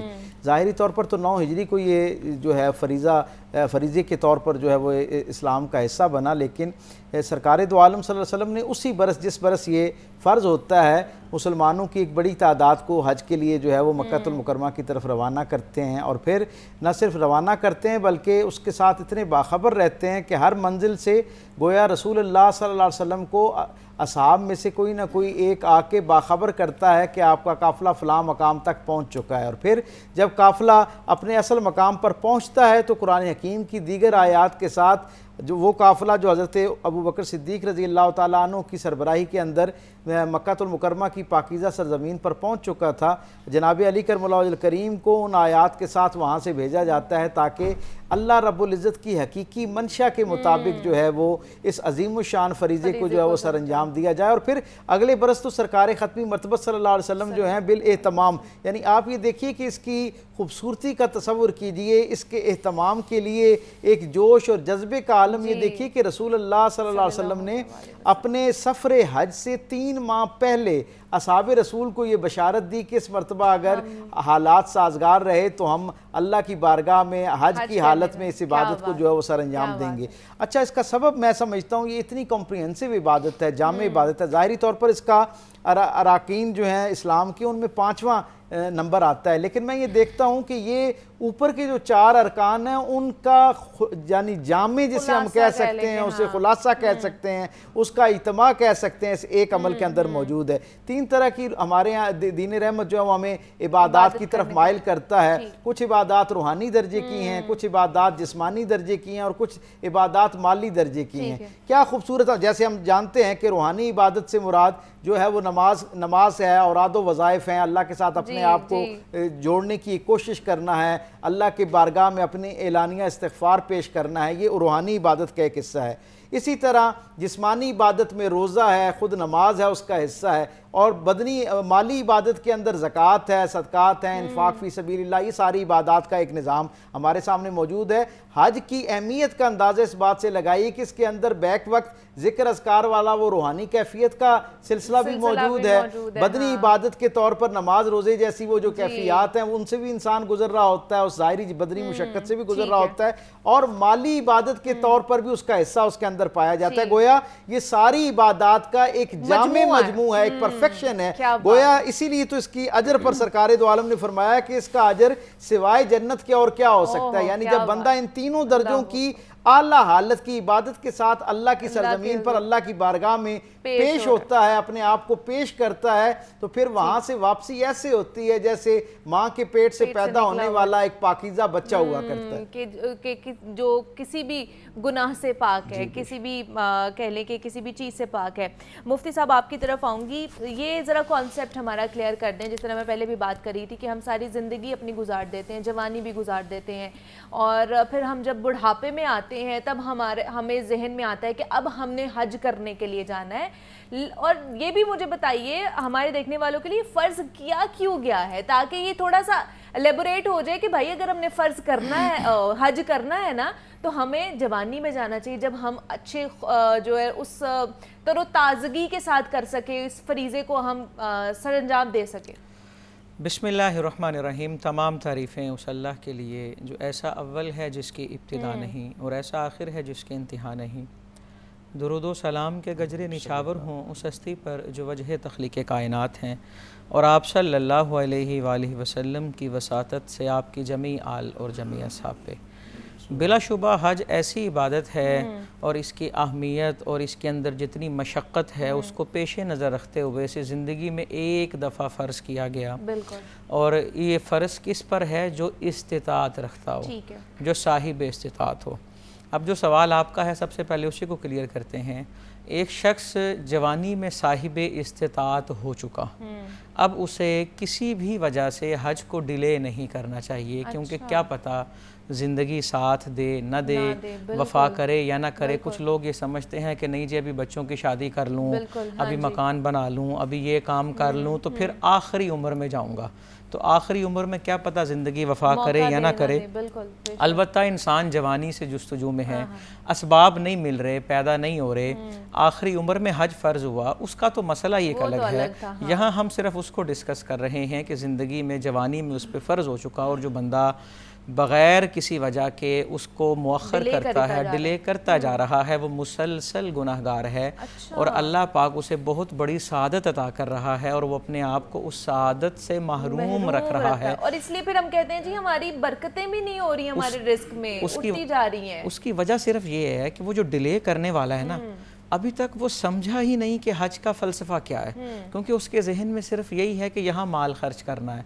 वो कहता है जी पहले ये काम कर लूँ, फिर वो कर लूँ, फिर आखिरी बात है आखिर में ना करेंगे। लोगों का कॉन्सेप्ट ये है कि जनाब जब हम कहीं खड़े नहीं हो सकते तो फिर रब के हुजूर खड़े हो जाएंगे। हालांकि ऐसा नहीं होना चाहिए। अर्श का साया क़यामत के दिन जिन चंद लोगों को नसीब होगा उनमें से एक वो नौजवान है जो अपनी नौजवानी में बहुत कुछ कर सकता था, लेकिन उसने अल्लाह के हुजूर सजदा रेज़ी को इख्तियार किया और अल्लाह के हुजूर अपनी जबीं को झुकाया। ये बहुत ही अजीम फरीज़ा है। जिस तरह अभी हज गुजर चुका, हज का खुतबा कल हुआ, आज जुमा के खुतबात हैं, कहीं ईद के खुतबात हैं, कल फिर ईद के खुतबात होंगे। अच्छा, हज से वापसी पर हज़रत अली हजवेरी अल-मारूफ दाता गंज बख्श रहमतुल्लाहि ताला अलैह कोटेशन लाते हैं हज़रत जुनैद बगदादी रहमतुल्लाहि ताला अलैह की। उन्होंने देखा एक शख्स हज करके आया और उससे पूछा कहाँ से आ रहे हो? उसने कहा जी हज करके आ रहा हूँ। अच्छा। अब यहाँ वो शेर अल्लामा इकबाल का अगर पेश नज़र रहे तो अगली बात का मज़ा आएगा कि ज़ायरीन काबा से कोई पूछे तो सही, हरम का तोहफ़ा ज़मज़म के सिवा कुछ भी नहीं। क्या बात है। अब हज़रत जुनैद बगदादी ने उससे पूछा ना किधर से आए हो? कहा जी हज करके आया हूँ। आपने फरमाया सोचो वाकई हज करके आए हो? उसने कहा जी मैं हज करके आया हूँ, एहराम में गया था, पैदल सफ़र होता था, उस वक़्त बड़ा मुश्किल था। आपने फरमाया ये बताओ जब अपने घर से निकले हो हज का इरादा करके और अल्लाह की राह में उसके घर का हज करने निकले हो, तो क्या जिस तरह तुमने अपने घर को खैर आबाद कहा उसी तरह तुम्हारा वो नफ्से अम्मारा जो तुम्हें बुराइयों पर उभारता है उसे भी खैर आबाद कहा? क्या बात है। उसने कहा नहीं। आपने फरमाया तुम तो हज के लिए निकले ही नहीं। क्या बात। उसने कहा जब आपने फरमाने लगे जब तुमने एहराम बांधा, एहराम का मतलब है पाबंदियां लग गई, जो चीज़ें हलाल हैं अब वो ममनू हो चुकी, अब वो लिबास भी वैसा नहीं है। आपने फरमाया जिस तरह एहराम बांध कर तुमने अपने ज़ाहिर को बदला क्या उस तरह बातिन को भी बदला है? उसने कहा जी नहीं। आपने फरमाया तुमने एहराम बांधा ही नहीं। और आप फरमाने लगे जितनी रातें तुमने क़याम किया, उस वक़्त ये तो नहीं था ना कि चंद घंटे में, महीने लगते थे। आपने फरमाया जितनी रातें तुमने हज के सफ़र में जहाँ जहाँ क़याम किया, क्या हर क़याम के बाद तुम्हारे और रब के दरमियान जो पर्दे थे वो हटे हैं कि नहीं? उसने अर्ज़ किया नहीं। आपने फरमाया तुमने फिर सफ़र किया ही नहीं। यानी कि यहाँ से आपकी गुफ्तगू का खुलासा ये निकल रहा है, जिस किताब में ये वाक़ है वही उसका नाम कि हज का मकसद कशफुल महजूब है। वो जो हिजाबात हैं वो हट रहे हैं कि नहीं हट रहे। और आपने फरमाया जब तुम मिना में खड़े हो, अरफा में खड़े हो, क्या एक लम्हे के लिए ये कैफियत तारी हुई कि साहिब खाना मौजूद है, उसकी हाज़िरी का महसूस इदराक हुआ? कहा नहीं। आपने फरमाया तुमने हज नहीं किया।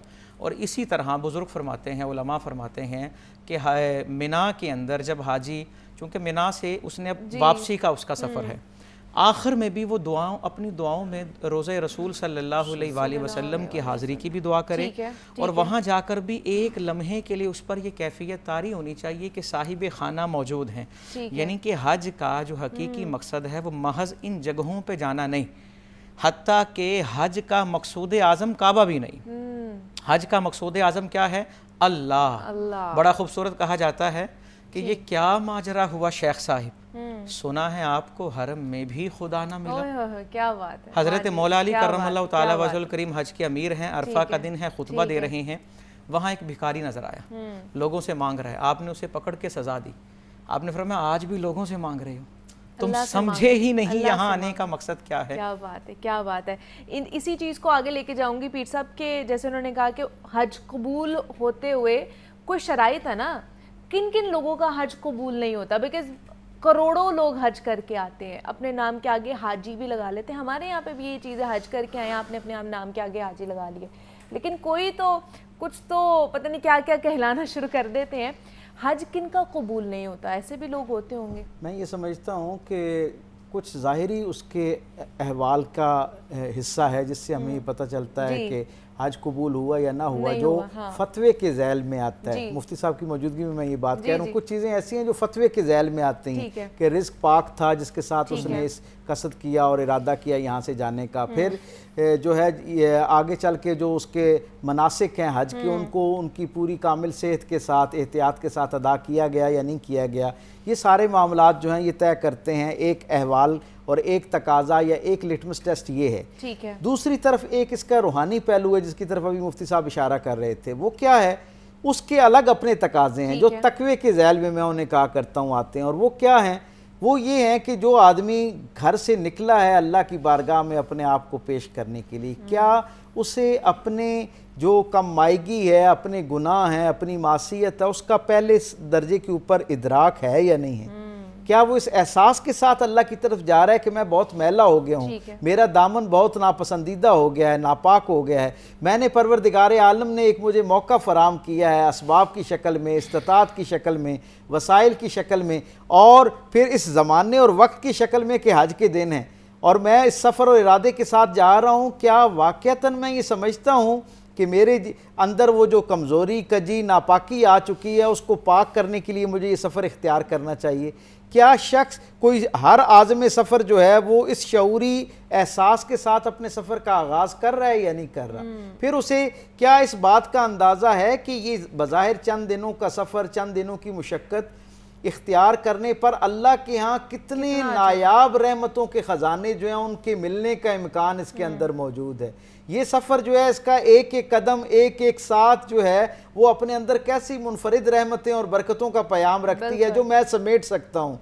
मैं अपनी अंदर आने वाले वो ऐब जो दायमी ऐब बन गए हैं, क्या उनसे छुटकारा पाने का तो इससे बेहतर कोई मेरी ज़िंदगी में मौका हो सकता है या नहीं हो सकता? आगे अब हज को महफूज कैसे रखना? जी हाँ, ये उसी तरफ का ही सफ़र है मैं समझता हूँ। जब आप वो बड़ी खूबसूरत बात किसी ने कही कि हज का जो आगाज़ है वो ही तय कर देता है कि आपका हज जो है वो अल्लाह के यहाँ मकबूल होने में किस दर्जे पर जो है वो आएगा, और फिर उसकी वो बरक़ात जो सारी ज़िंदगी रहनी। आप देखिए ना, हुजूर की हदीस मुबारक के अल्फाज सुने। हुजूर ने फरमाया एक उम्रे से दूसरे उम्रे के दरमियान, एक उम्रा जो है वो दूसरे उम्रे के दरमियान तक के जो गुनाह हैं उनके लिए कफ़ालत करता है। लेकिन हुजूर ने अगली बात बड़ी कमाल फरमाई, आका करीम सल्लल्लाहु अलैहि वसल्लम की वही मिदुली ज़ुबान से हम तक ये बशारत पहुंची कि हज का अजर सिवाय जन्नत के और कुछ नहीं है। इसका मतलब क्या है कि एक आदमी जब हज जैसे दर्जे से उस एक जिसे कहते हैं प्योरिफिकेशन के एक प्रोसेस से, ततहीर के एक अमल से निकल के आ जाता है, तो सच्ची बात ये अगर वाक़तन उसने हज को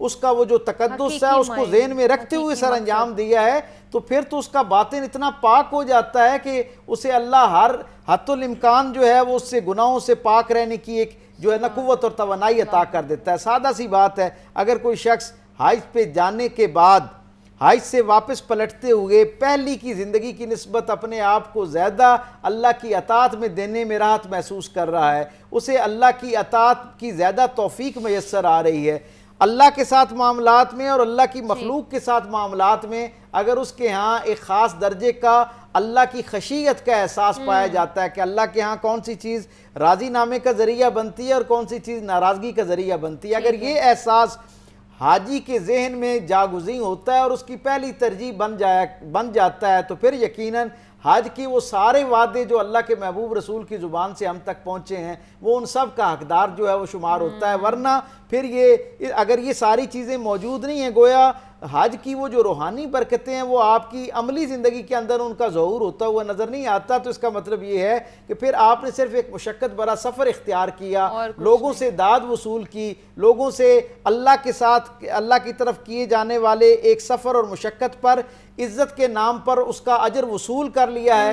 अब वो जो हकीकी मानों में इस ख़ास अमल के साथ, इस ख़ास रुकन के साथ अल्लाह की रहमतें, बरकतें और इनाम जो है वो मंसूब किया गया है, जिसका वादा किया गया है, बंदा अपने आप को उससे महरूम कर रहा है। सो इस अंदाज में मैं समझता हूँ कि हमें अपने ख़ास आम आदमी को भी इस पर गौर करना चाहिए, और जो हज करके वापस आया उसे तो ये तसव्वुर करना चाहिए कि अगर अल्लाह ने ज़िंदगी में इसको एक मरतबा फ़र्ज़ करार दिया है तो इसका मतलब ये है कि ये इसे अपने लिए पहला और आखिरी मौका तसव्वुर करे, ना सिर्फ ये कि इसको पहला मौका पहली दफ़ा जाने वाला, बल्कि इसको आखिरी मौका समझे। और जो नफली हज के लिए भी जा रहे हैं, मैं समझता हूँ उन्हें भी अपने इस कदम को, जैसे हर नमाज के बारे में कहा गया ना कि उसे इस अंदाज में अदा किया जाए गोया ज़िंदगी का आखिरी जो है वो नमाज जो है उसकी तौफीक आपको मिल रही है। हज के सफ़र को भी अपने लिए अल्लाह की तरफ आखिरी सफ़र के तौर पर तसव्वुर किया जाए, इतनी एहतियात के साथ इसके सारे मनाकिस से बरकत कशीद की जाए, और फिर इसे अपनी अमली ज़िंदगी के अंदर अपने रवैयों के ज़रिए,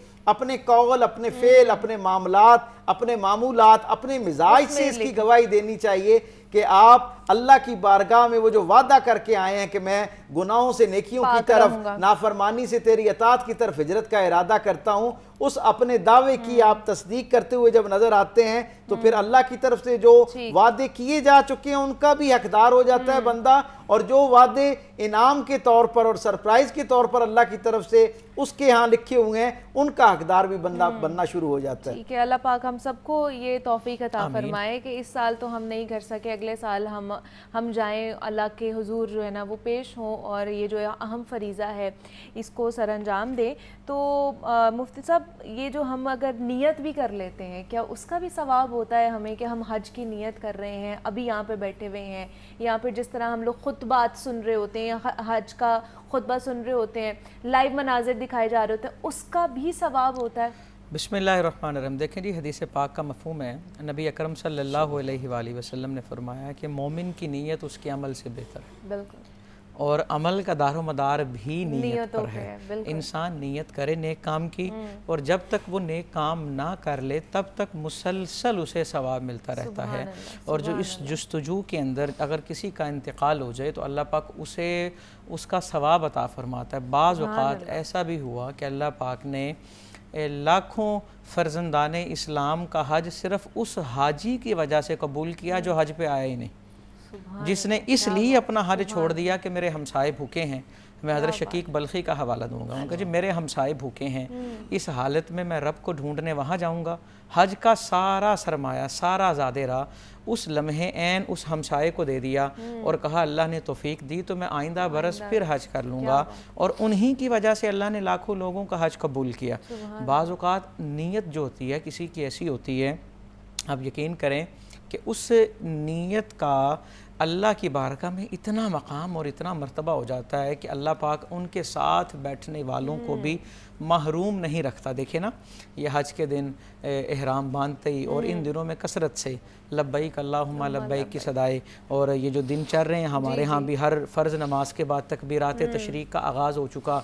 अल्लाहु अकबर, क़ुरबानी के दिन भी जानवर ज़बह करते हुए बिस्मिल्लाह और अल्लाहु अकबर पढ़ा जाएगा। अल्लाह की किब्रियाई के दावे, अल्लाह की अज़मत की बातें और अल्लाह अल्लाह पुकारना, ये महज़ ज़बानी ज़िक्र, महज़ रस्म ज़िक्र नहीं है, बल्कि इस कैफियत को ख़ुद पे तारी करना। अगर देखें ना, जिस तरह इन दिनों में अमल किए जाते हैं कि जो उनकी याद में कुछ भी करता है तो अल्लाह पाक इन्हें उस सवाब में शामिल फरमाता है। और इंसान नियत करे, अल्लाह पाक ये वो सादत है जो इंसान सरमाए से नहीं, अज़ खुद नहीं। सूफिया फरमाते हैं, फ़ारसी का मुहावरा, ई सादत बज़ोरे बाजू नेस्त, कि ये इंसान के अपने दम से नहीं, ये अल्लाह के फ़ज़ल से है। अल्लाह पाक फ़ज़ल फरमाए तो रेडी लगाने वाला हज पे चला जाए। बेशक ऐसे ही है। और जिसकी हाज़िरी होती है, जिसका इज़न होता है, वही जाता है, जिसको बुलाया जाता है वही जाता है। और ये अल्लाह पाक के फ़ैसले, इंसान नहीं। इसमें इंक्लूड करना चाह रहे हैं? बस इनकी तायद में ये कहना चाह रहा हूँ कि बड़ी खूबसूरत बात है। हर साल जो है ना, कई मिसालें हमारे सामने ऐसी आती हैं कि ऐसे लोग जिनके पास अगले वक्त के खाने के वसाइल मौजूद नहीं होते, परवरदिगार आलम ने उनको मुंतखब कर लिया होता है इस अज़ीम शान इज़्ज़त के लिए, जिसे हज कहते हैं। परवरदिगार आलम उनके लिए ऐसे असबाब का एक पुल बांधता है कि एक लम्हे में वो यहाँ से वहाँ पहुँचने के असबाब मैसर हो जाते हैं। और जब वो अपने यहाँ किसी को न बुलाना चाह रहा हो तो फिर क्या अजीब मामला होता है कि मक्के में रहने वाला शख्स जो है वो इस सादत से महरूम हो जाता है। अराफात के किनारे पर रहने वाला शख्स जो है वो उसका हिस्सा नहीं उस दिन बन पाता और जो है वो उससे महरूम कर दिया जाता है। ये एक बड़ा राज का मामला है। आप तसव्वुर कीजिए, मैं हमेशा ये कहा करता हूँ कि एक खाना बदोशों की बस्ती में आप जाए ना, वक्त का बादशाह अगर खाना बदोशों की बस्ती में जाए और वो किसी खाना बदोश की झुग्गी में दाखिल होना चाहे ना, तो उसकी इजाज़त के बगैर दाखिल नहीं हो सकता। ये कैसे हो सकता है कि सारे आलमीन का रब जहाँ मेज़बानी बराह रास्त करता हुआ मौजूद है, वहाँ उसकी इजाज़त के बगैर, उसकी पसंदीदगी के बगैर कोई कैसे उसका मेहमान बन सकता है। सो हर वो शख्स जिसके लिए वहाँ से इजाज़तनामा गोया आ गया, इज़्न आ गया, फरमाने रहमत जारी हो गया और उसका सफ़र जो है वो आ गया, मैं ये समझता हूँ उसे अल्लाह की तरफ, यानी ये तसव्वुर करें इबादत, इस पर अजर कितना है, सवाब कितना है, इसका इनाम क्या है, ये सारी बातें एक तरफ, एक लम्हे के लिए सिर्फ ये तसव्वुर कीजिए कितना ये एहसास कितना ज़िंदगी अफरोज़ है, कितना ज़िंदगी को हरारत देने वाला, तकवीयत देने वाला है कि मैं इन अरबों लोगों में से उन चंद खुश नसीबों में से एक हूँ जिसे अल्लाह ने अपने घर मदू कर रखा है, अपने घर दावत दी। और किस लिए दी है? मेरी नेमतों से भी सरफराज हो और मुझसे अपनी बख्शिश, अपनी राजो न्याज, अपनी दुआएं, अपनी इल्तिजाएं, अपनी तमन्नाएं जो मांगना चाहते हो, जो वसूल करना चाहते हो, आओ और मेरे खजाने से लेकर वापस पलटो। शर्त सिर्फ एक ही है कि मेरे साथ जो यहाँ कमिटमेंट करके जाओ, मेरे साथ जो वादा करके जाओ गुनाहों से हिजरत करने का, बस उस वादे के ऊपर कायम रहना है। और सिर्फ कायम नहीं रहना बल्कि यानी कायम रहने की कोशिश करनी है। तुम्हारे जिम्मे सिर्फ कोशिश है और फिर देखो अगर तुम्हारा वाकई इरादा पक्का और सच्चा है तो अगले लम्हे में अल्लाह तुम्हारे लिए असबाब ऐसे पैदा करना शुरू कर देगा कि तुम्हारे लिए गुनाहों में से रग़बत और कशिश ख़त्म कर दी जाएगी, तुम्हारे लिए नेकियों को इख्तियार करना आसान हो जाएगा। तो ये सारा खैर इस सफ़र के साथ मुंसलिक। ठीक है, मैं मुफ्ती साहब आप अपनी उसको कंटिन्यू करें। दूसरा कुर्बानी के हवाले से भी हम जानना चाहेंगे कि क्योंकि हमारे यहाँ पे भी कुर्बानी का अमल शुरू होना है कल से, ये भी एक बड़ी सादत है जो कि हमने कल सर अंजाम देनी है, उसके हवाले से भी थोड़ा सा इसके हकीकी मकसद जो है ना, मकासद है, वो भी बताइए। देखिए ये अभी जिन लोगों का भी जिक्र हुआ हज का कि ज़ाहिरी असबाब नहीं होते, अल्लाह पाक उन्हें बुलाता है। कई दफ़ा ऐसा होता है उनकी वजह से बाकियों का हज भी कबूल होता है। नबी आखिरुज़्ज़मान सल्लल्लाहु अलैहि वसल्लम फरमाते हैं, सही बुखारी के अल्फाज उनका ये मफ़हूम, आप फरमाते हैं कुछ लोग ज़ाहिरी ऐसे हुलिये में होते हैं कि अगर वो किसी से उधार मांगे तो उन्हें कोई उधार न दे, लेकिन अल्लाह की बारगाह में इतने मुअज़्ज़ज़ होते हैं कि अल्लाह का नाम लेके वो कुछ कह दें तो अल्लाह उसे पूरा कर देता है और उसे टालता नहीं है अल्लाह पाक। तो हमें तमाम लोगों की कदर करनी चाहिए। कोई भी शख्स जो है बहैसियत इंसान उसे हकारत की निगाह से नहीं देखना चाहिए। हज पे जाएं, वहाँ जाकर भी एक लिबास, एक नारा, एक कौम, मतलब क्या है कि यहाँ ये चीज़ वाज़े हो रही है कि बरतरी का मायार सिर्फ तकवा है, बहैसियत इंसान सब बराबर हैं। हमें इस चीज़ को सिर्फ वहाँ नहीं बल्कि अपनी सारी ज़िंदगी में महसूस करना चाहिए। कुर्बानी भी एक फ़रीज़ा, सुन्नत इब्राहीमी इसको कहा जाता है। नबी अकरम सल्लल्लाहु अलैहि वसल्लम ने फरमाया, जो हैसियत के बावजूद कुर्बानी ना करे वो हमारी ईदगाह में नमाज पढ़ने ना आए। अच्छा। और इसकी भी हकीकत और रूहानियत को समझना बहुत ज़रूरी है। असल मकसद इंसान से जानवर ज़बह करवाना नहीं है। ठीक है। जानवर तो फ़िदिये में अल्लाह ने भेजा था। अगर सूरह साफ़ात का मुताला करें, अल्लाह पाक फरमाते हैं हमने ज़िब्ह अज़ीम से उस कुर्बानी का फ़िदिया दिया। असल कुर्बानी क्या है? वो लफ्ज़ है कुरान के फलम्मा असलमा। ये असलमा का लफ्ज़ बता रहा है कि असल कुर्बानी का फ़लसफ़ा क्या है। असल बात ये है हज़रत इब्राहीम अलैहिस्सलाम का और हज़रत इस्माईल अलैहिस्सलाम का अल्लाह के हुक्म के आगे अपना सर झुका लेना, तस्लीम कर लेना। अल्लाह पाक फरमा रहे जब वो दोनों आमादा हो गए, और सिर्फ आमादा नहीं हुए, वतल्लाहु लिल जमीन, अमलन कोशिश भी की, फिर हमने उसका फ़िदिया अदा किया ज़िब्ह अज़ीम के साथ। कि असल चीज़ तो है वो गुफ्तगू क्या है जी? कि अल्लाह पाक ये हुक्म दे रहा है। हज़रत इस्माइल कहते हैं तो फिर देरी किस बात की? और इसमें असलमा का हुक्म कब आया? जब हज़रत इस्माइल अलैहिस्सलाम ने पहले तो हाथ बांध दिए ना उनके, सिर्फ इसलिए कि बशरी तकाज़ों से अगर जिस्म में हरकत पैदा हो और शफ़क़त पिदरी गालब ना आ जाए, अल्लाह का हुक्म पूरा ना हो। बाद में कहा नहीं, हाथ पाँव खोलें। अच्छा, ये कैसे हो सकता है? रब का हुक्म आए और मेरे हाथ हरकत करें, मेरे पाँव में जुम्बिश आ जाए। कहा नहीं, रब का हुक्म है, मैं हरकत नहीं करूँगा, मैं खुशी खुशी अपनी जान देने के लिए तैयार हूँ। यही फ़लसफ़ा है। अब देखें ना, यहाँ मकसद कुर्बानी को खेल बना देना, एक लहव लाइव कर देना, एक फेस्टिवल के तौर पे ले जाना, ये चीज़ें मुनासिब नहीं है। और जानवर ले आना, उसको बाहर बांधना, फिर महल्ले को गंदा करना, उसके चारे, बहुत सारी इसके अंदर खुराफात आती हैं।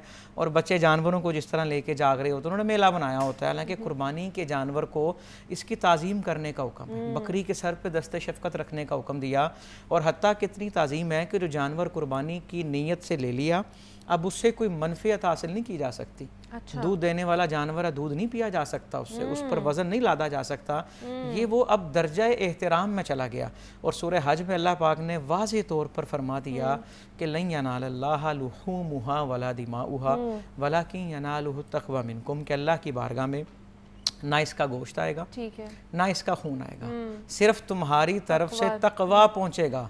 और क्या खूब नबी आखिरुज़्ज़मा सल्लल्लाहु अलैहि वसल्लम ने इरशाद फरमाया, खुश दिली से करो कुर्बानी, खुश होकर, दिखाने के लिए नहीं। इसलिए नहीं कि वो साथ वाला एक लाख का बकरा लाया तो मैं 2 लाख का लाऊंगा, ये दिखाने के लिए नहीं, मुकाबलेबाजी ना करें, इस मकसद के लिए नहीं। अच्छा, इसमें हम नहीं देखते कि फलां ने सारी कुर्बानी बांट दी है तो मैं क्यों नहीं बांटता। हम कहते हैं अपने पास रख लो, फ्रिजे भर लो अपनी। हुजूर अलैहिस्सलातु वस्सलाम फरमा रहे हैं जो खुश दिली से करेगा, क़यामत के दिन वो जानवर अपनी खाल, अपने पैर, अपने सींगों समेत नामा अमाल में रखा जाएगा और उसका वजन किया जाएगा। और यही जानवर इंसान को पुल सिरात पार करने में भी मदद करेंगे।